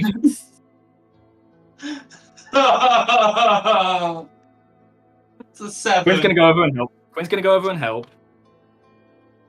Oh, not good. Hang on. Hang on, his bonus might be really good there. Oh, it is actually really good. Okay, so Quinn helps you. Quinn's helping you with a rope, and together you're able to tie this man up. sufficiently. Thank you. Before we get to that, Duck, if you go into the really big tent, the really big black and white tent, you can see it's very dark in here. It's like candle lit. It's lit by like these ominous purple candles. In one corner is like know what they're made of. they smell they have like a nice lavendery sort of scent to them. Yes, I kind of thought so. It's nice in here, even despite the ominous look of it. There is a big box in the corner, and there is like a table, and on the table is like a stone with a pebble with a slightly pointed end, and on the pebble is inscribed the word Palmeria. Yoink! And I'm going to open that chest. Okay. Inside the chest there is gold. You are blinded by gold. How much gold? Did I sit down? Make an appraise check. Interesting.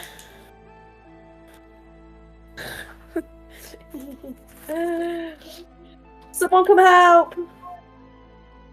Oh, I have 0 intelligence as well, so it's just a 7. It's just a 7.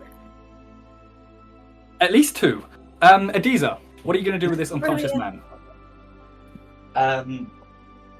Sorry, there's like at least 2 golden here. So, yeah, once me and Quinn are sure that he's not going to be able to do anything, I'll take all of his weapons off him and stuff as well, of course, like, make it so he's completely useless, and then just round the face until he wakes up. Your what, his face? Just slapping his face until he wakes up. Ugh. Hey! What the devil are you doing? I'm getting some answers. I think I Get already any know. answer from me. Yes, I will. Right. So, I'm going to ask a question that I already know the answer to. Who are you working for? I don't need to tell you anything.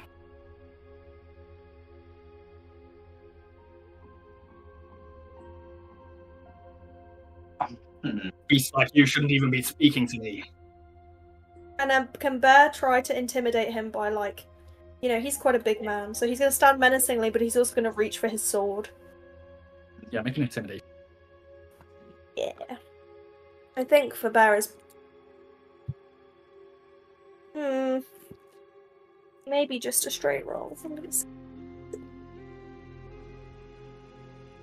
What would that... Oh, would it be under charisma? Do I have any charisma? No. No, it's actually a minus. You can do them strength-based as well, intimidate checks, if it's relevant. Okay. If you're trying to like intimidate with your stature. Yeah. Yeah. It doesn't help much. I rolled an 8 plus 1, 9. Okay, yeah, he kind of just ignores Bear. It's like, beasts like you shouldn't even be talking to me. He kind of looks at Quinn. He's like, why are you fraternizing with these animals? And Quinn's just like, well, they're my friends. Yeah. Yeah, fuck you. They're my friendship, bitch. You should never use religion to hate another person. Religion should be about helping people. It should be about having a way of life that tries to better the people around you. In what way are you doing that? You're just wasting your entire life and ruining other people's. You are only bringing misery upon this planet, and there is no point in your existence. If I kill you, it will be a positive to the world. I'm giving you a chance here. Please answer my questions, and perhaps you can run back home to your little lord. An intimidate check.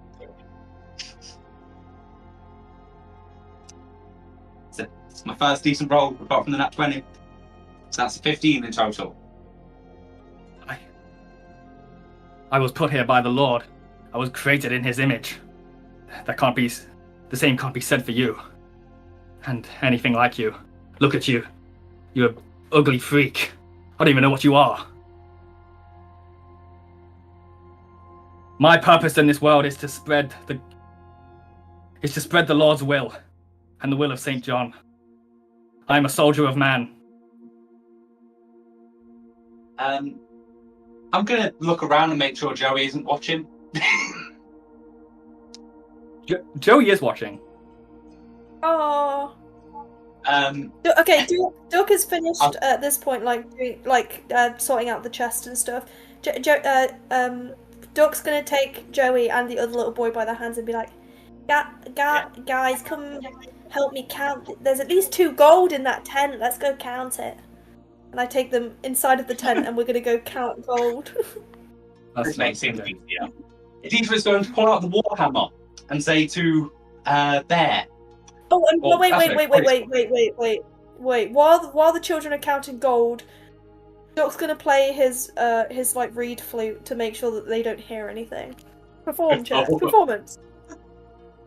Okay, sure. Natural You can 20! choose to... Oh, fantastic. Hang on. Before we get back to the interrogation then, as Duck performs this reed flute so masterfully, a giant frog crawls out of the ocean.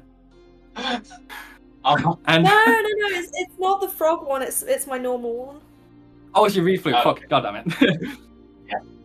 Yeah, Get anything happen. Okay. As you're playing, a giant frog crawls out of the ocean, and then it's like, oh shit, and then it goes back into the ocean and swims away. Sick. The random, what's his name? Is he like Jorge the horse, where he's just like stood on the roof? Rotoscope a frog onto it instead. Beautiful. Anyway, so Adiza, what are you doing? Right. So Adiza's going to say, if you two will just hold his arm out real quick, make his hand nice and targetable. Man's breathing quickens as they do this to him. Warhammer in the air. You going to start speaking? Or am I going to start smashing? I'm a soldier of man. I have nothing to say to the likes of you. Ah, you bastard! Ah! Shit! It's going to keep happening. Make an I'm only going to intimidation make it check. more painful. With advantage. Intimidation check, did you say? Yes. With advantage, I That's said. a 16. Ah, fuck, okay! Shit! Thank you. What you Basically just... So, who are you working for? Which I already know the answer to, but let's get that out of the way with. Why are you here? What are you doing? Just explain, generally the disgusting sorts of things that you vile pieces of filth are doing. I'm working for St. John, okay? I'm helping him complete their mission, our mission, of purging Thea of all its vile impurities. We were on this island to collect slaves. With the help of Sister Anointed's abilities. Where is she? Oh, she's dead. Oh, she's very dead. You bastards. How dare you? You're the ones that are just destroying people's lives for no reason. We're not the bastards here. You don't belong in this world. In the distance. Oh, I wish I could be there for the moment that you look upon your Lord's face and he looks back down at you with disgust. Will welcome me into his arms, knowing that I tried my utmost to uphold the mission. Can Bear go up to Adiza? Where are they? Are they just on the shore? We're still on the beach. The man is in the cage, I think, right? But the cage isn't locked. Yeah. Right. Okay. Bear's gonna point. Bear's gonna point to the cage and go and turn to Adiza and go, as in, like, where are the other people? And what's happened to them? Yeah, that is a good question. Well, Yes. hopefully you'd convey that. No, it's fair. I got it. Yes. So you said you're taking them as slaves. Where are you taking them as slaves to exactly then? Utopia. Palmaria. St. John's Utopia. St. John's Paradise. Oh, Doug Oh, forgot that to sounds- mention about. That sounds good. That sounds about right from what we know.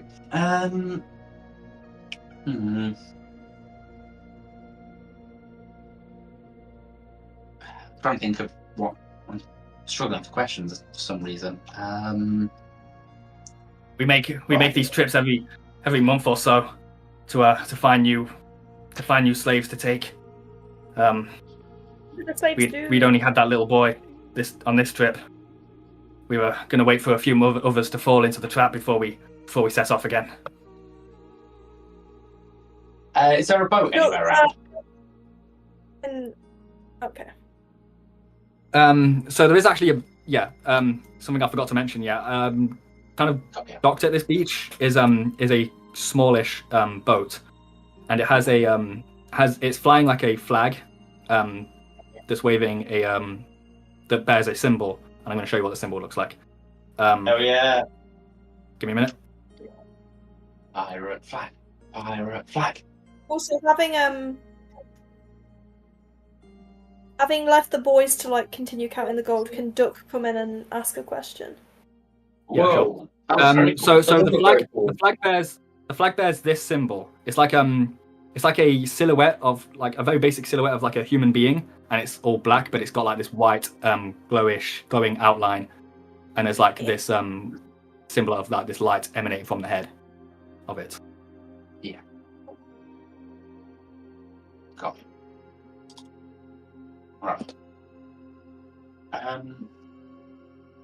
Yeah, Duck joins back, having left the boys alone for a moment. He's gonna say, And your religion doesn't go against enslaving children. Enslaving children. We've never enslaved children. We've enslaved animals. If that's what you mean. Why are you even talking to me? Filthy little I don't insect. know how you can be so stupid.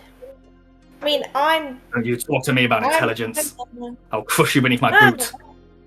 I never claimed to be smart, but I'm not the one tied up right now, so I would watch my mouth. If I were you. Only because of that big man there. You somehow coerced onto your side. Yes, with many evil antics. It's not like it was your kind enslaving him before. He's the one that killed your little. He's the one that killed your sister Anointed, your beloved sister. Duck does a little bow and then starts playing the frog flute, trying to summon frogs to terrorize this man. Not to hurt him, but just to terrorize him a little bit. As you say that, he looks up at Bear, disgusted, and he's like, "How could you? How could you have stooped so low?" I don't remember what I'm going to do for that, to be honest. I'm sorry, Okay. brother. You'll go to hell when you die.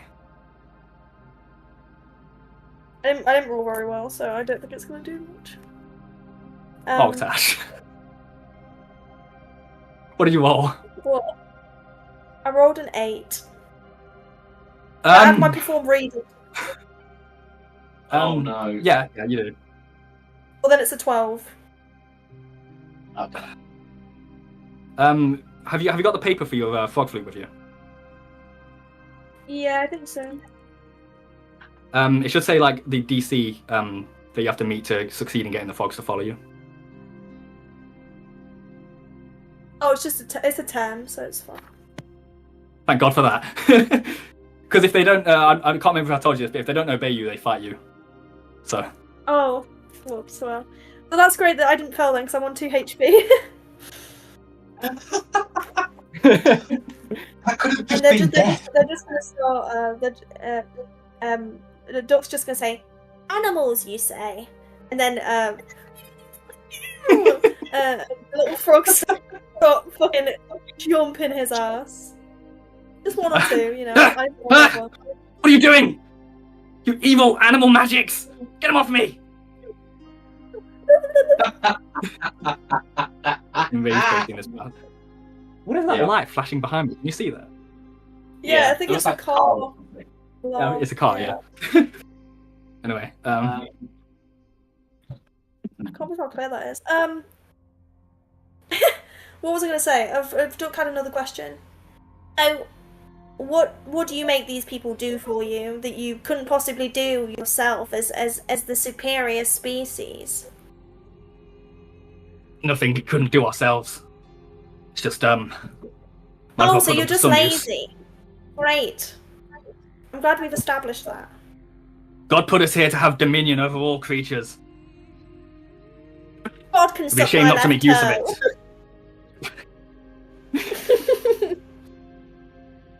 it. If your god's teachings teach you to be horrible to anyone, including those you deem animals, then you can also suck my right toe. I'm gonna also rage baiting right now, hang on. Oh, he's so rage Oh, baiting. yes. Holy shit. It's like, no, get away from me, you prick! Well, I think I've had enough from you. Should we just kill him? I'm sufficiently rage baited. You won't kill me. We killed every single other one of your allies. What makes you think we won't kill you? In fact, I dislike you more than the other people, because at least the other people didn't try to speak to me.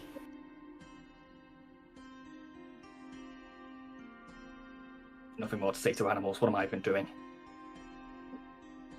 Adita's like very much thinking about this. They're like, right.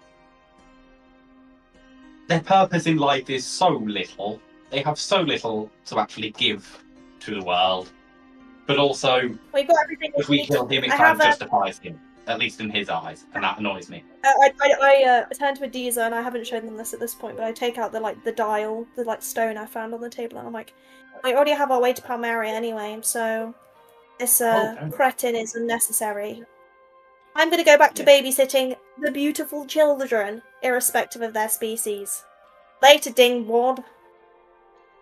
You go to Palmaria. I hope you do go there, then you'll meet everyone. You'll meet St. John, you'll meet King David, you'll meet Colonel Tony, and they'll all show you the truth. So, I'm gonna die. St. John. Colonel Tony. St. John, King David, and Colonel Tony. Oh, yeah. And they'll show you all where you really stand. Bernie Matthew has not been in this tent as he has been outside contemplating his decisions. We're not in a tent, we're in the cage, which is outside. In the cage. Well, he's going to walk in the cage, and he's going to grab this guy. He's not going to say it, he's going to grab this guy by the head and touch of idiocy him. And he's going to stare into his soul as he's slowly just turning him into an absolute idiot. Well, Bonus, there's no reason to do that. Won't do anything to him. It's already just a dull And he idiot. loses 4 points of intelligence, wisdom, and charisma. There and then. Let me see what his intelligence, wisdom, and charisma already were. Hang on. Yeah. Yeah. Actually, Duck comes back in. Duck's had a thought. Actually, guys, I have a funner idea than killing him. Go ahead. Hang on. As Boney places his bony hands on this man's temple and guards him with touch of idiocy, the man's eyes slightly drift apart, and he's like, "Oh." I want to say the very next thing he does is then immediately cast Chill Touch on him and freeze his head until he dies, but I can't exactly do that. How many spell slots do you have? Let's hold back on that for now, at least. Why don't we bring this fine gentleman with us to Palmaria, and then he can watch us absolutely decimate his religious home? Sounds like a plan. We've got a travel guide now. Stop saying that So you see the coldness start to appear on Boney Matthews' hands, and then as Duck says that, it disappears. Yeah, that's a good idea. You like that idea, Boney? Yes. Brilliant. And then he walks out of the cage. You keep him tied up. Worst case scenario, he gets free and we have to kill him. But you know,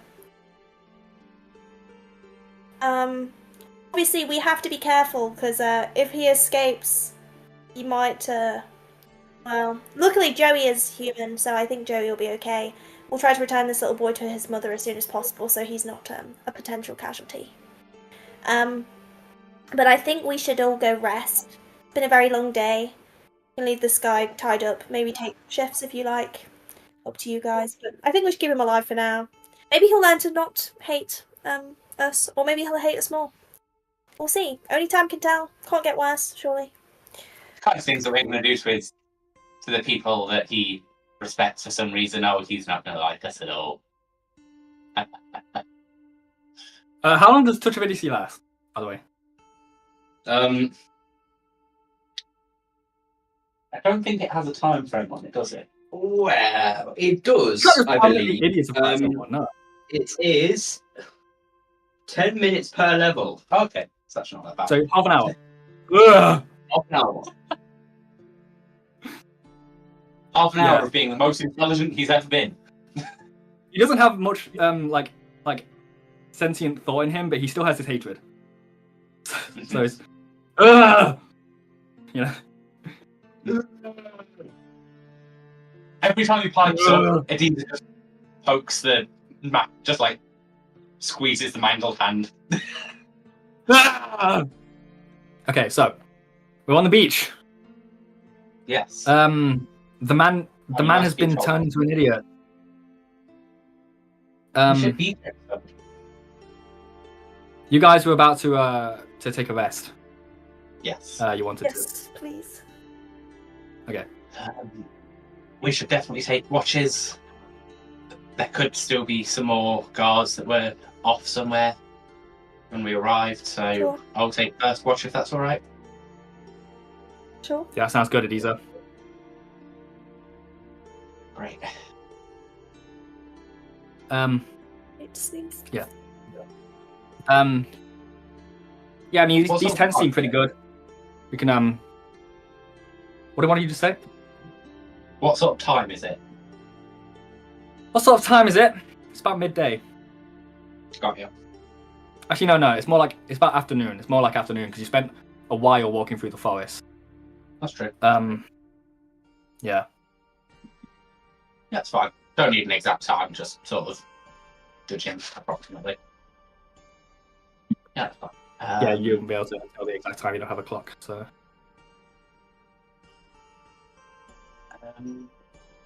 Yeah. Well, rest up, everyone.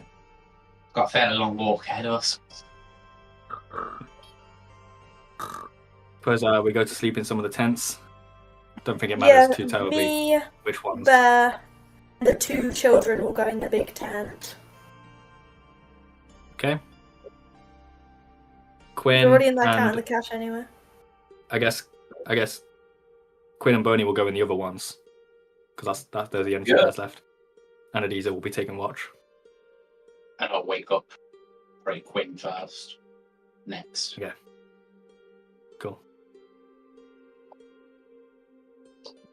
Quinn takes watch. He doesn't see anything unusual. Night is beginning to fall on the island. Quinn just like kind of gazes out over the sea, over the ocean, over the horizon. Yes. Taking in the air. Eventually, you guys start to wake up. It's been about 8 hours, and everyone is fully rested. However, it is like not the middle of the night. It's like early, really early in the morning though. Like it's still dark. Yeah. Like sort of 3 o'clock-ish, would you say? What?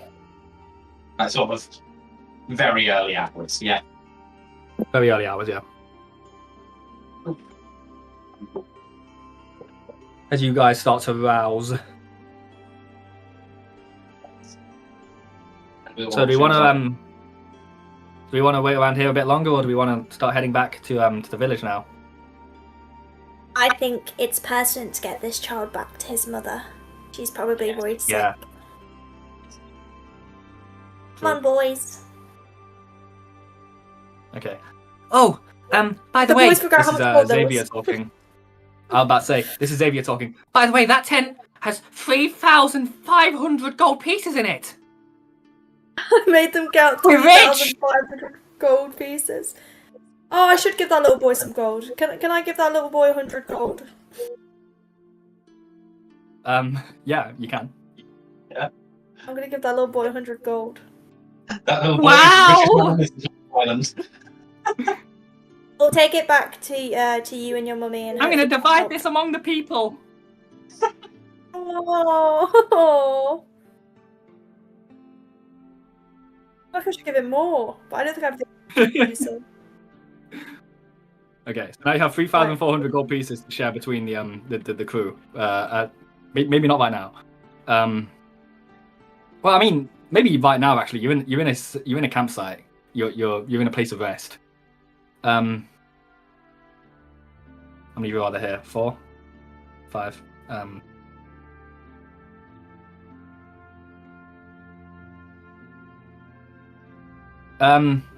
If we split it evenly, it would be 850 for Quinn, Adiza, Boney, and Duck. But I'm guessing Duck and Bear are 1 unit, so 850 Yeah. gold pieces. Yeah, 850 gold pieces each. Good notice.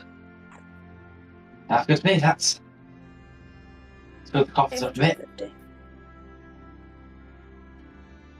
I mean, it's more than Holy 850 shit, we're rich! gold. Jesus.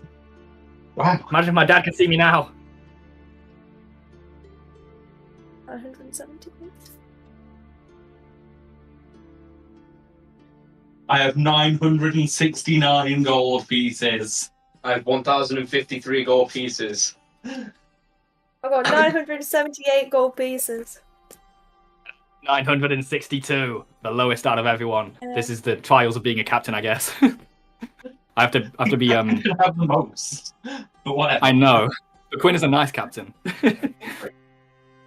He's the chill captain. Okay, so I guess we're gonna start. Do we want to head into the forest at night? Yeah, I think it will. No, actually, maybe not. It is the ship. Could we realistically pilot it with just the 5 of us, realistically? Plus. Yeah, actually, you could. It's smaller than the Starlight Nautilus, and you can steer the Starlight Nautilus with you guys. So, you can sail that. Might You could do that. Yeah, that's a good idea. Could be safer to try and use the boat to get around the island. What's the Oh, water why not? looking like? Is it choppy, or is it actually nice? Make a survival check.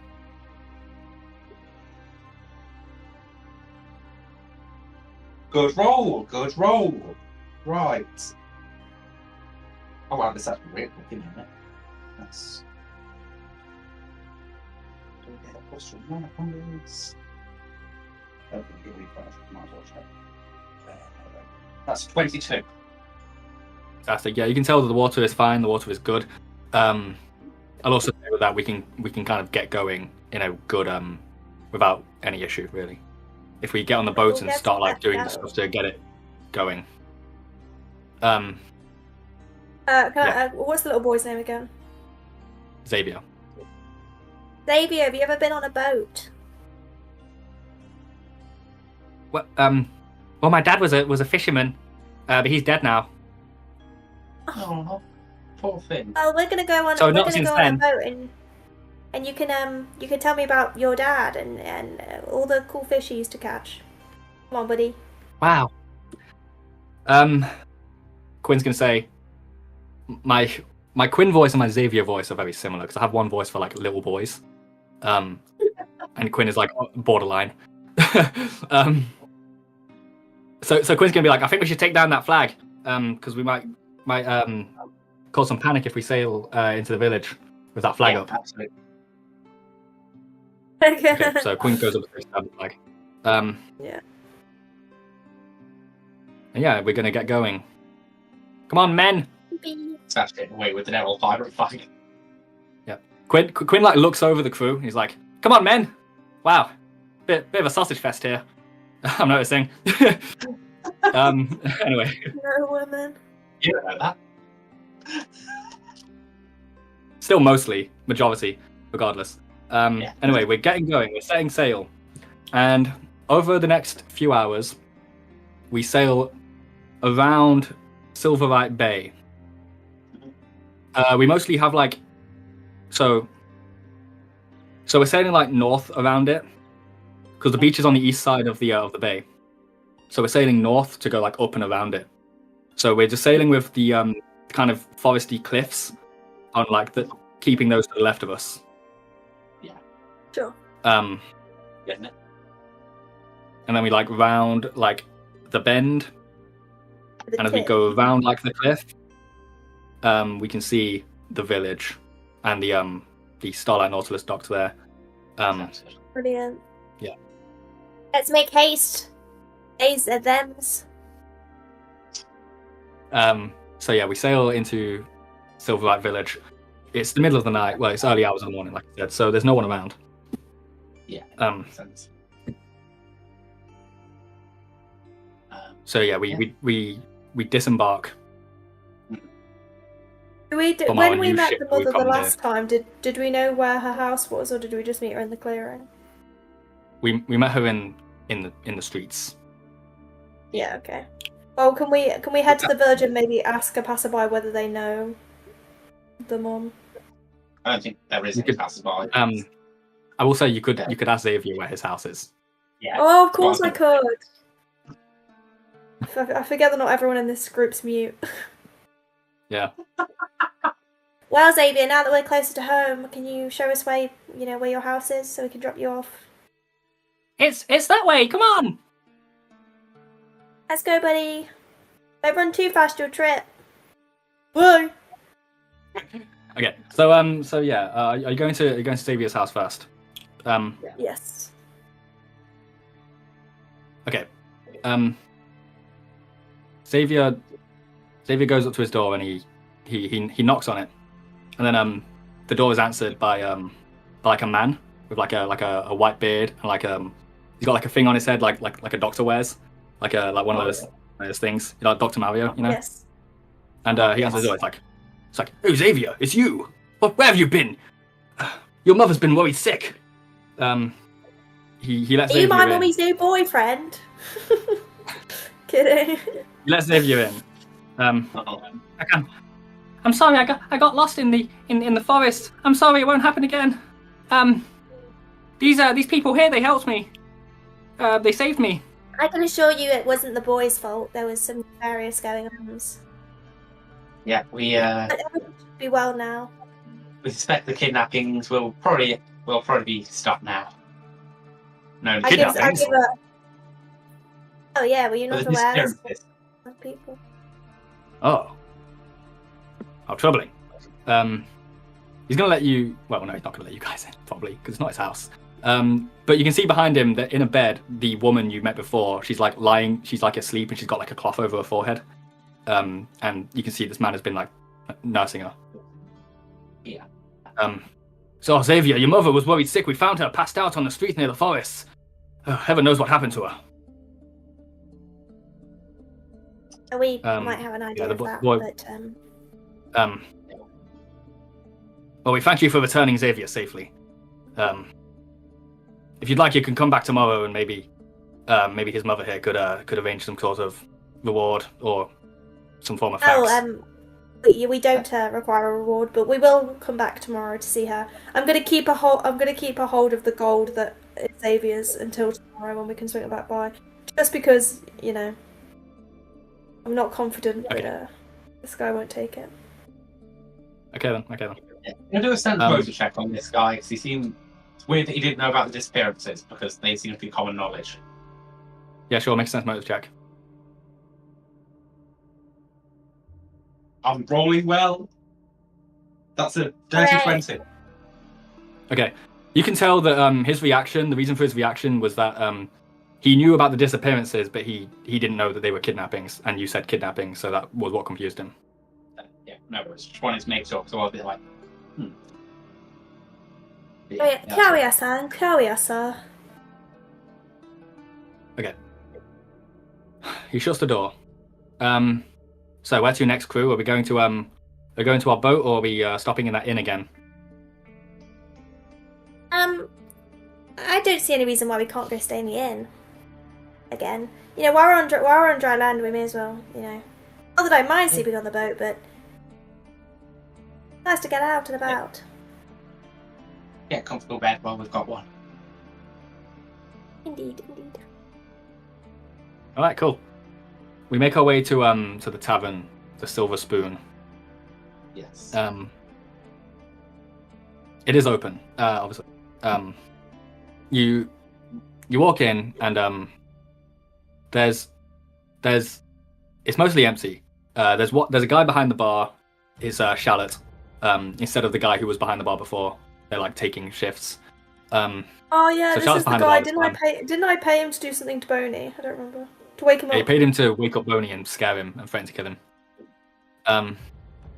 There's one guy like drinking in a corner. He's a gnome. You recognize him. His name's Glorben. Robin Smorban, indeed. Open the gnome. Yep. Always here. He's surrounded by tankards and mugs. Much like how you found him yesterday. Yeah, sounds about right. Yeah. He's the local barfly. Yep. You sort of blessed him, I think, and you cured him of his tried to cure him of his ways. I And he did. left, but it seems like he's returned to his ways. So Second time's the charm, they always say. as you walk in, Charlotte looks up at you. He's wiping a glass. He's like, "Oh, my friends, welcome back."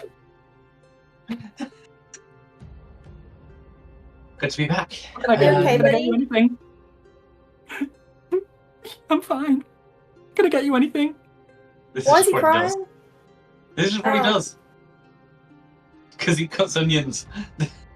Oh, okay, because his name's Charlotte. Funny. I forgot. Just a few rooms for the night. How many we can need? Four. 4. We'll get 4 rooms again. Same sleeping situation as last night. Yes. Sounds good. Yes.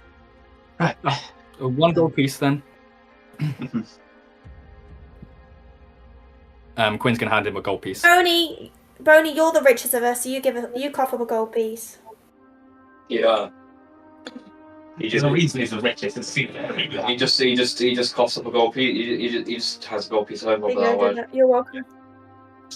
Just on the side. It either looks incredibly confused. Don't worry Boney about clearly it. feels bad for trying to kill us earlier. Sounds like you've Yeah. been on quite an adventure. You We could have, say that again. We'll try and say it a bit more publicly tomorrow, just to make sure everyone's aware that as long as our thoughts are correct, we believe that your little disappearance problem will have disappeared. Shouldn't be losing your children and people. I'm hoping that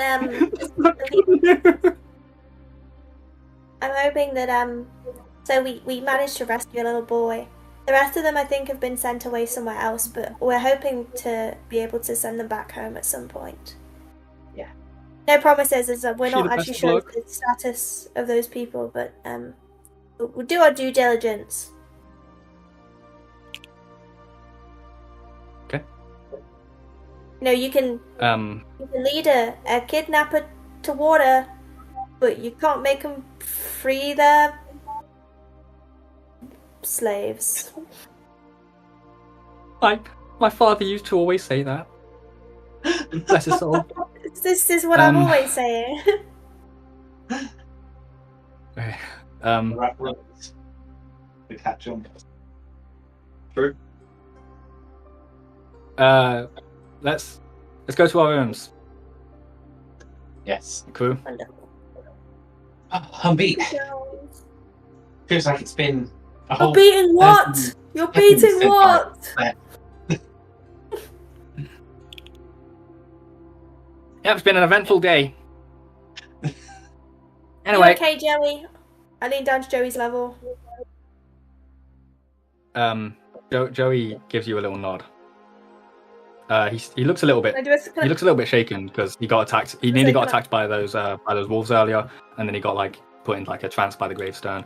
I think both times as well. So Yeah, I was gonna say, can I sense motive? But if it's pretty clear, then that's fine. yeah. I'll treat you to we'll go to a bakery or something tomorrow morning before we go to check on your friend and his mum. As a little treat. I'm sorry about today. And then we You're He can- gives really you- brave. He nods and smiles and he gives you a hug. Oh. If anything happens to this little boy, I'm quitting this campaign. I want you to know that up front. I do know that. I'm fully aware. So yeah, we go to sleep again in the Silver Spoon. Right, reset the spell. And we wake up, guys, believe it or not, in the Silver Spoon. Well, It we is, so don't when know you that. wake up, you feel like you can see a green light in front of you, but then it fades. Yes. Oh, I was Right. gonna say something about the green fucking badger or whatever. Is it like just in front of my face, or is it like out? It's like if you're lying on your back, you wake up and you feel like you can just see it up above you, and then it fades. I see. It feels like it was like imprinted on your vision. You know when you stare at a light bulb and then you look away from it and Yeah. you can still sort of see it imprinted? Yeah, I know exactly what you mean. It either kind of just stares at the same place, blinks a few times, and just sort of shakes their head and tries to not think about it too hard because they have no idea of what this is. Okay. I don't know. You, what to do about it. You hear a knock on your door. Bang, bang, bang! Get up! Well, Pony, oh, you hear a Yes, knock sir. on the door. Bang, bang, bang! Get up! Duck and Bear and Joey hear a knock on the door. Bang, bang, bang! Get up! yes. Does everyone get up? Absolutely. Yes. Bonnie Matthew? I'm outside the room. I'm standing to attention, saluting. What time are we at? Time are we at? In real life or in the game? In the game. It's early morning. It's like 7:30. Spencer, is Bonnie getting up? What is going on? Cool. I take I love guilty Boney. He's so easy to work with. He love isn't a doing morsel anything bone. weird, Morsel it's so mouth. easy, yeah. So, it I feels so take smooth. I take Joey to a boulangerie. And I let him Okay, first of all, pick. Go on. as you guys go down the stairs and back into the main bar area, you see it's much more crowded than it was last night. Sitting around like a big table are a selection of people that you recognize. There is a handsome human man who has like a halberd on his back, named Cedric Grayson. There is a slightly shorter elven woman with like a big hat named Safiel. Yeah. There's like this scrawny little half elf with like this black hair with like these like streaks of red, whose name is Adam, and he's smoking a cigarette.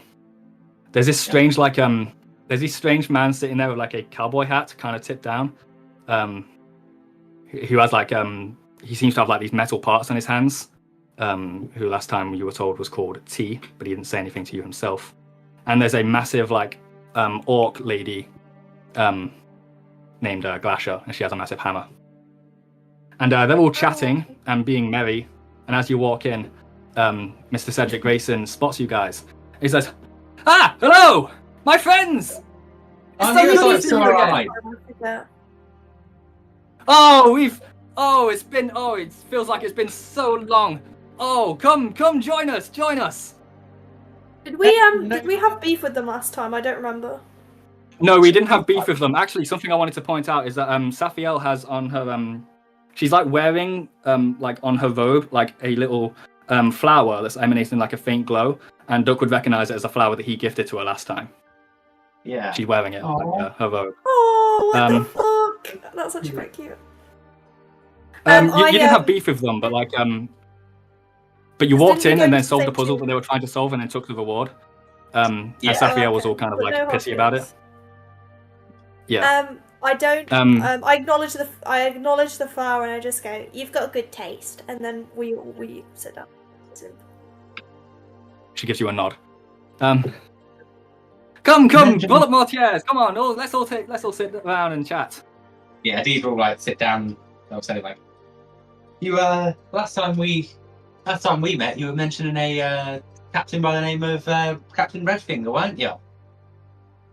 Oh yes, that terrible pirate. I heard he's been dealt with though, so thank God for that. Am I right? Ooh. Well, don't have to thank God. You can thank us. Do elaborate. We were the ones that took him down. I mean, we saw that. We believe that you had a fairly good crack at him first, but we did end up being the ones to take his head into the Navy. Ah, yes. Well, I didn't want to boast or anything, but I told him he hit us hard, but we certainly hit him harder. But wow, to take that man down, not a bad feat indeed. Let me tell you. Now tell me, where have you been? What have you been up to? Not a bad thumb, maybe. Thumb? Yeah. Well, finger. What do you mean, little frog boy? You said. I don't understand your jokes. So I was making a joke about his red finger. Sorry, I thought it was. No, it's red finger. This one. Anyway. I'm very uneducated on the law. It's on his fucking. It's his whole thing. It's his whole identity that he does this. I know. What's the difference between a finger and a thumb, guys? It's the same thing. Anyway, come, tell me all about this. You must have so many stories. Come on. Oh, well, I mean, we're currently trying to stop a big group of human elitists. That's what we're doing. Have you heard of them? They really like John. Human elitists. Salvation John's group. Ah, Salvation John the Crusader. You're talking about the soldiers of man. Yeah, nasty bunch they are. Yeah. We want to cross paths with them. Unfortunately, we can't escape them, and half of our crew is in fact not man. So we're having to deal with them. They also seem to be responsible for some disappearances on this island and potentially many other islands. So I think we're gonna go take a look into that.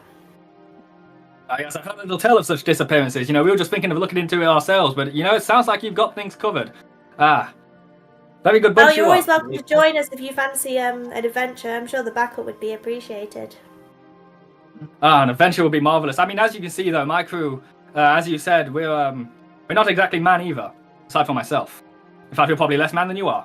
But it's a good offer. I might think about it. Yes, indeed. What kind of places have you been? Come on. You're welcome to join us. What have we done since we met this user?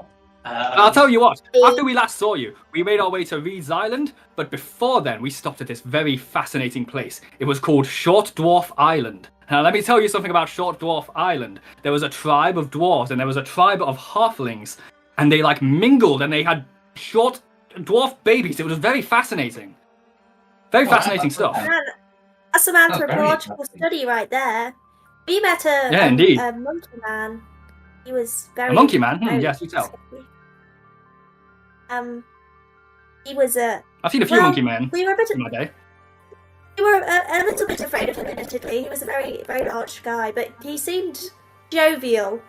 I'm not sure friendly would be the word, but definitely jovial. he was a hulking mass of a I think thing. his name was Howsey. Yeah. King Kong Howsey. Mm. Kong. You did not meet King Kong Howsey, let me tell you that. I don't know. Now, come on. Now, listen. You've already impressed me with your tall tales. You don't need to go into the realm of lies. We did. No, I assure you we're not lying. No, I know you're not definitely- lying. Because if you met King Kong Howsey, you would be dead. He's not the. What makes Listen. you say Now, that? listen. He's not the left hand of the pirate sorcerer for nothing.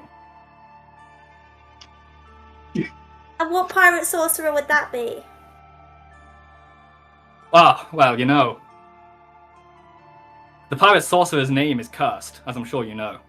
I dare not speak it. Is it Raven? You understand how it is. Eh. Why do you think you haven't seen a wanted poster for him anywhere? That man's visage I didn't think he was. holds a deep I curse. didn't think he was superstitious.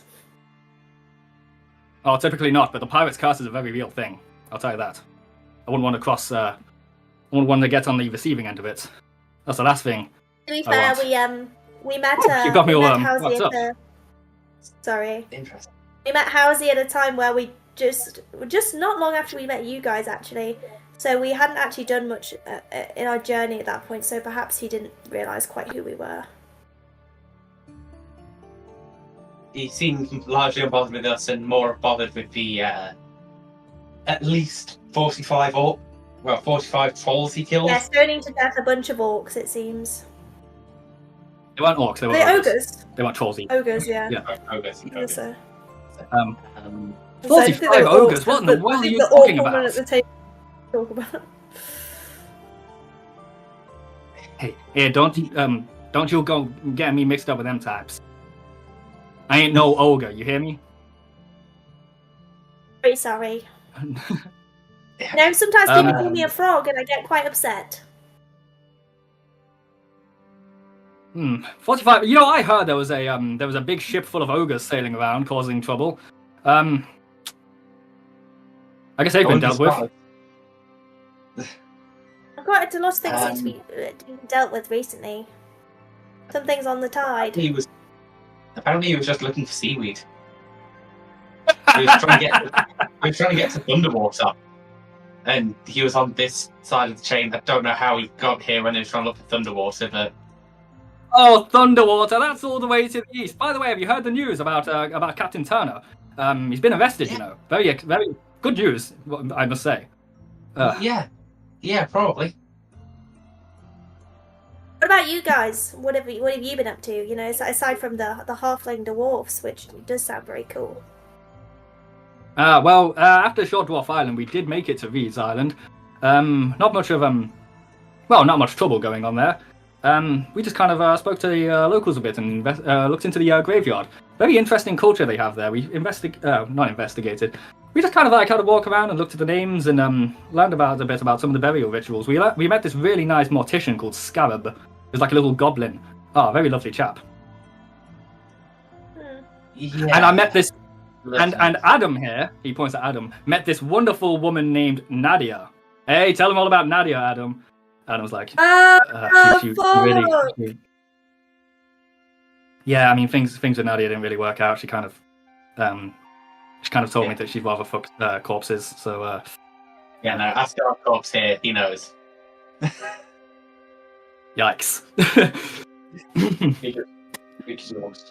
Claudia's been getting her tomb excavated, if you know what I mean. Good one. Wow, I didn't think you were capable of such crudeness, little one. Sometimes I surprise myself. It's travelling with these lot. Although, as I say that, I cover Joey's ears, obviously. Yeah. Okay.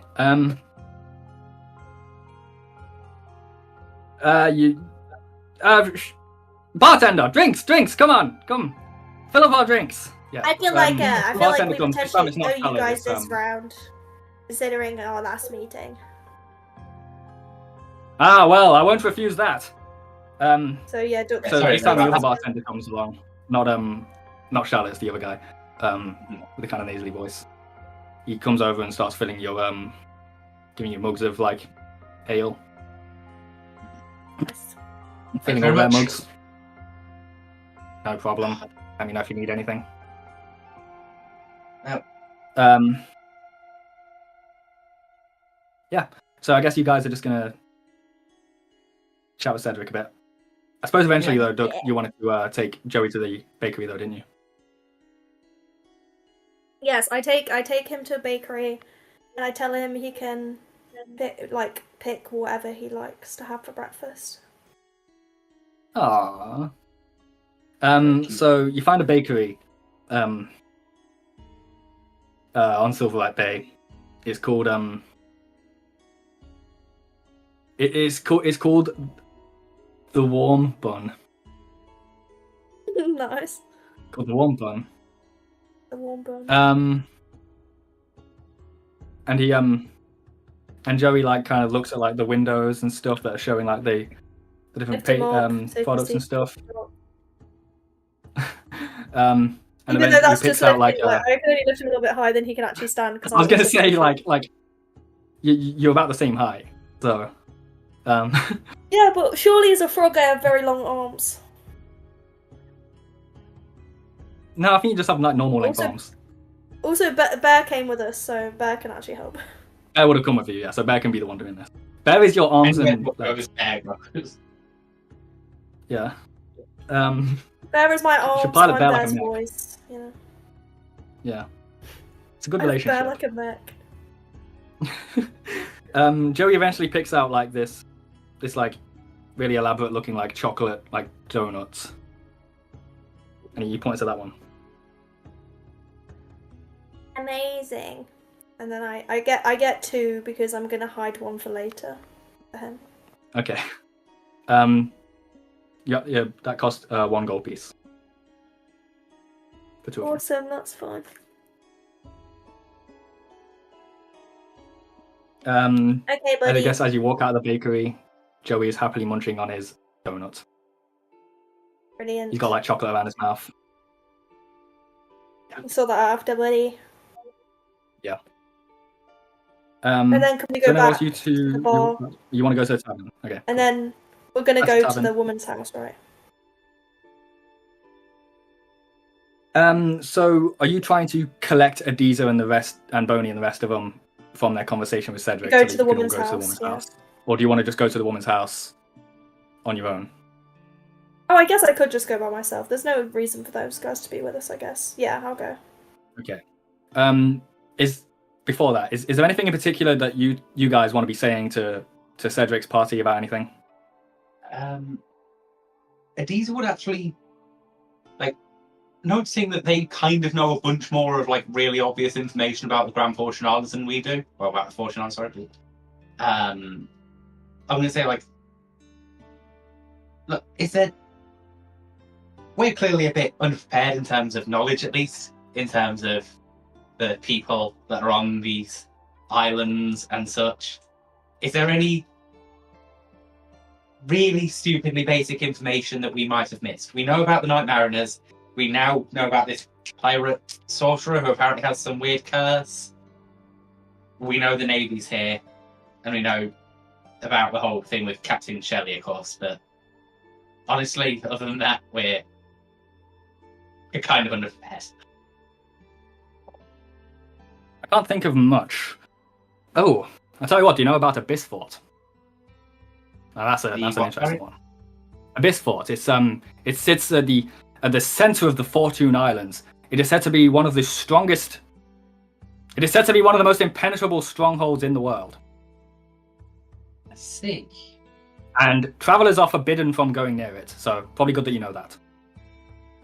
Got ya.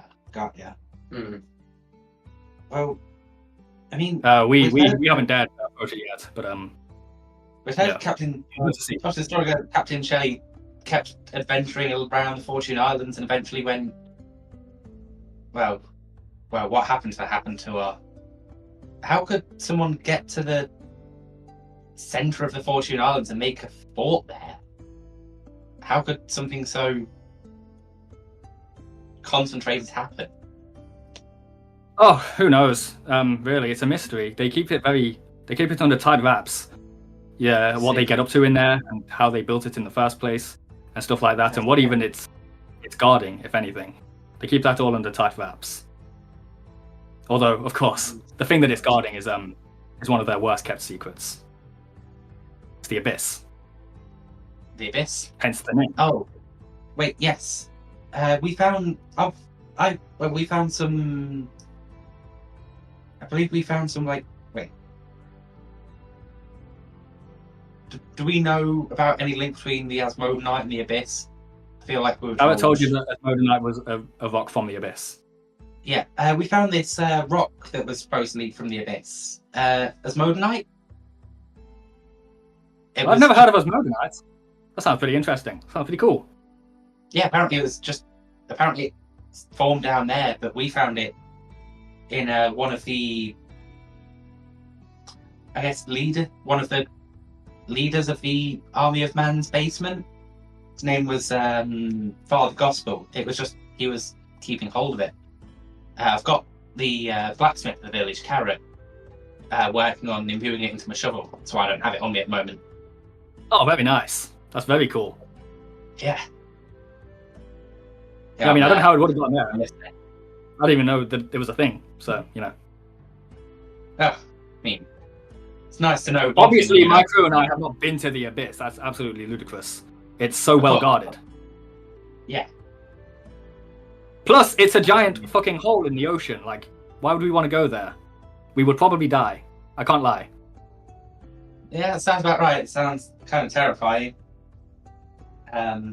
We'll definitely keep it in mind. That sounds like somewhere we really don't want to be very close to. By the way, another question.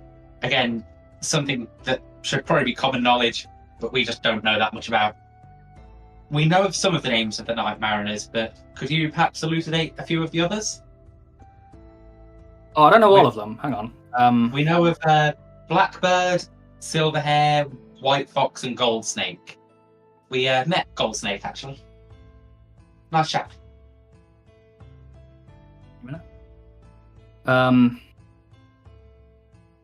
Give me just a minute. Right. Well, we don't know the names of all of them either. We've heard of a couple more than that, though. There's also Blue Carp, who is often partnered with Blackbird, Sir Blue Carp, and Sir Bronze Boar, who is actually the head of the Navy. So he's Sir Admiral Bronze Boar. And I'm just... Of course, we've not met any of them. You know, those are just names that have crossed our path on our travels. You know, we like to go in as blind as we can, generally. It's the only way to do it, really. Quinn, raises his glass, yeah! We've gone a lot blinder than you, but yeah. Let's have some surprises at least, but with things like knowing about the Abyss and this pirate sorcerer who's apparently really dangerous, some information is very useful. Yeah, don't think there's any more questions I really have for him. So I think other than that, it's probably to be chatting about we went to this place, did this thing, just more casual stuff, saying that we went to Diana and did some gambling, etc. Cool. Back to Duck and Bear and Joey and now Xavier are going to Xavier's mum's house. Xavier's in his house. So Duck and Bear and Joey are going to Xavier's house. Mm-hmm. Yeah. Knock knock. Knock knock. The man from before opens the door. He's a bearded man, the doctor. It's like, oh, it's you again. He looks back, and you hear a woman's voice going, let them in. And he opens the door and lets you in. Xavier's mum is sat upright in her bed. She's got a tray in front of her with a bowl of soup. And Xavier is sat in a chair at her bedside. Hello, guys. It's Xavier. I didn't forget. And I put a little sack of the gold that I gave to Xavier onto the bed next to his mom. His eyes light up. Look, Mum, look what they gave us. We're rich. We're rich. Xavier's mum looks at you. She's like, I can't thank you enough for what you did. I'm so ashamed of the way I ran away, like a coward. What kind of mother am I? I wouldn't blame yourself. I've personally never seen anything like that before either. And sometimes, having someone you love involved makes it much more difficult. I mean, I know I was terrified when, when the similar thing happened to Joey. I wouldn't... Anyway, it all turned out okay, and it won't happen again. We've sorted it, mostly, and we're gonna exterminate the issue at its root, hopefully. But this gold is for you to do what you like with it. I would have given you more, but I'm not sure my crew would have agreed to that. So I did, I siphoned what I could. Bless you all. If there's anything you need, we'll probably be back at this island at some point, but until then, you and Xavier take care. I'm sure Joey would love to see Xavier again as well, so... Yeah. We'll try to visit again. Yeah, Joey nods at that. Then he daps up Xavier again.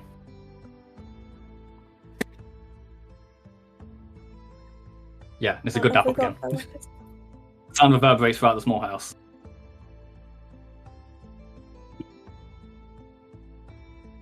They are locked in for life. They are brothers.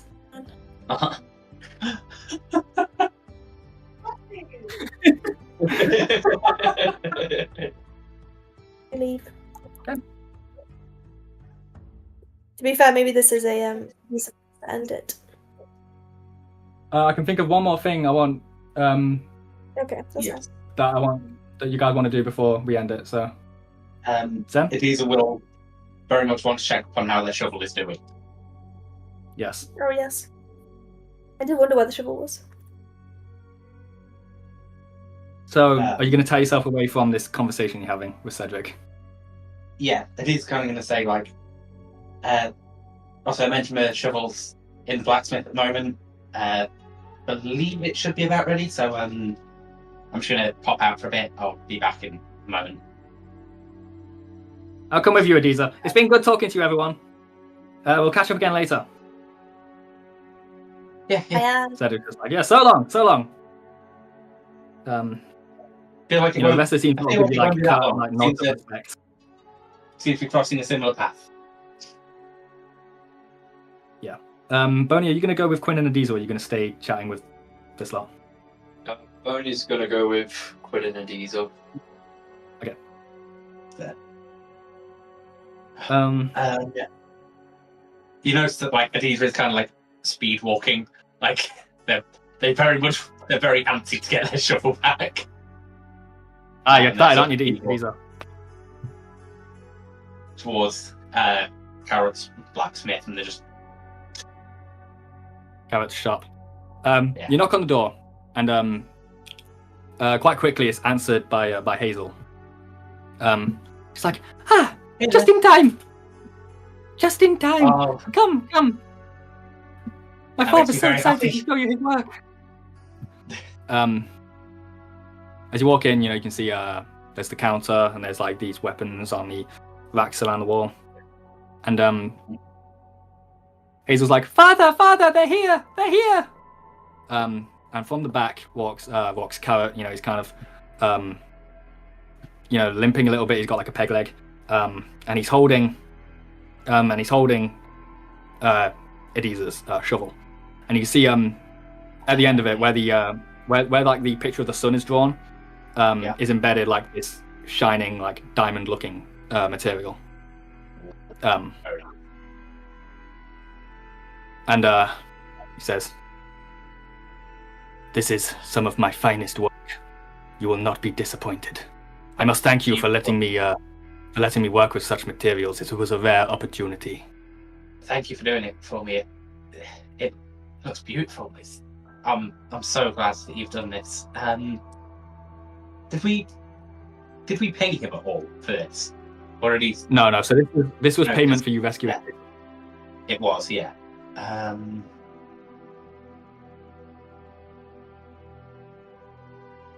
How much more? Now, I must tell you, before I hand this over, I must tell you, there is a common belief that magically enhanced weapons contain within them a sort of form of intelligence, a sort of form of identity. Yeah. Yes. The belief is that in order to draw the most potential out of a weapon, its owner must bestow upon it a name in order to solidify their bond. And I believe with a weapon like this, it has been admittedly enhanced through evil means. That is more important than ever, to ensure that this weapon does not turn against you.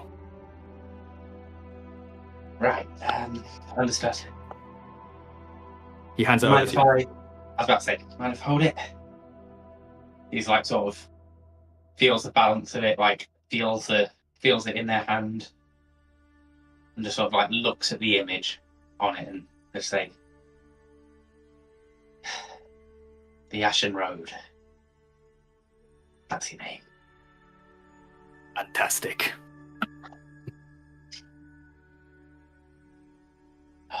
Thank you so much. It feels amazing in the hand. Yes. It will hit harder. It will hit much harder now, I assure you. Your enemies will feel the pain. Yes. So mechanically, what does that mean? I was like, Carrot's not going to tell you that it has a +1 to attack and a +1 damage. And it does have something else as well. I'll tell you once you write that down. Once a day, it can be used to cast the spell Blaze of Light. What is that spell? Never even heard of that.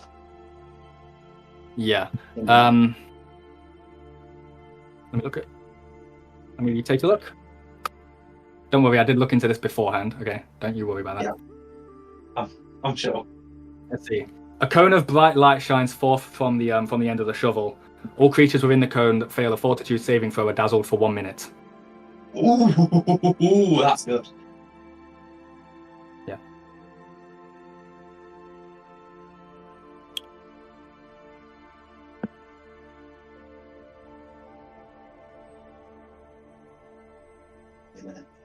Good. I'm glad you're not disappointed. You had a lot of time to hype yourself up for it, so.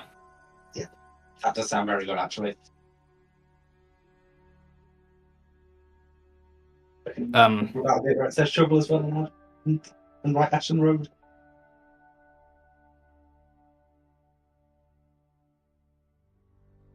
There we are. Lovely. I know that this supposed to be payment for rescuing Hazel, but take this, and Izzy's just grabs like 15 gold out and just puts it on the table. It's not. I will not take it's this. Not that much, but I'm not leaving here with that in my hand. No, please. This is The yours. pleasure is all mine. I will not take this. He takes it and he slides it back over to you. Ediza, may I ask you a question? Of course. Anything. Why exactly have you come here to these islands? The deep questions. I wish to, well, I've come to these islands because I wish to do a great service to my god, Farlangan. To find land that has never been explored, to travel along the greatest adventure that I possibly could in this entire world of Thea. I want to find things that nobody has ever seen before and travel to places that, as I said, have never been seen by mortal eyes. And I've also found that, well, since I've been here, I've found that there's so many things that are going on here, so many injustices and so many beautiful things as well. And I need to, I can't help but see wonder in everything. It's every place I go is a brand new experience to me, at least. And well, we've barely just started. It feels it's truly incredible. Noble goals. But surely the reason you chose this part of the world specifically is because of Captain Shelley, isn't it? Well, she did inspire me, yes. Hearing her stories about her adventures, it's what moved me to... It's what made me believe that this was the right path in the first place, for sure. You think This is Captain where I Shelley find coming to these islands was a good thing for the world, don't you? Well, I believe so, for sure. Very interesting. Many people who live here disagree. They think that the day she made that voyage was the worst day. Was the worst day in history. Oh, She many hold the belief that she did not quite understand the impact of her actions, the impact of her influence. The fact of the matter is, her voyage here led to many following in her footsteps, good and bad. Men like the pirate sorcerer, the Devil King, John the Crusader. Perhaps men like those wouldn't have come to these islands if it weren't for her. My wife 10 years ago was murdered by the devil pirates. Sometimes I wake up and curse that woman for bringing them to us. I just wanted to know how a traveler like yourself felt about the matter. I'm incredibly sorry to hear that. As I said, we've seen firsthand some of the injustices that people have brought upon these islands, but we hope to be I suppose you could say that we're trying to be the hope inside Pandora's box in that case. We'll try and counteract as much of the evil that's been done by her noble actions as possible. She, from everything I've ever heard, was an incredible woman, and she had no idea that her actions would lead to this. Her actions were noble, even if they ended in tragedy sometimes. My mother was a fantastic woman. She inspired so many people, just like me. So many good people like Cedric and all the rest of us to travel and do good in the world and spread good throughout the world, and to find new things.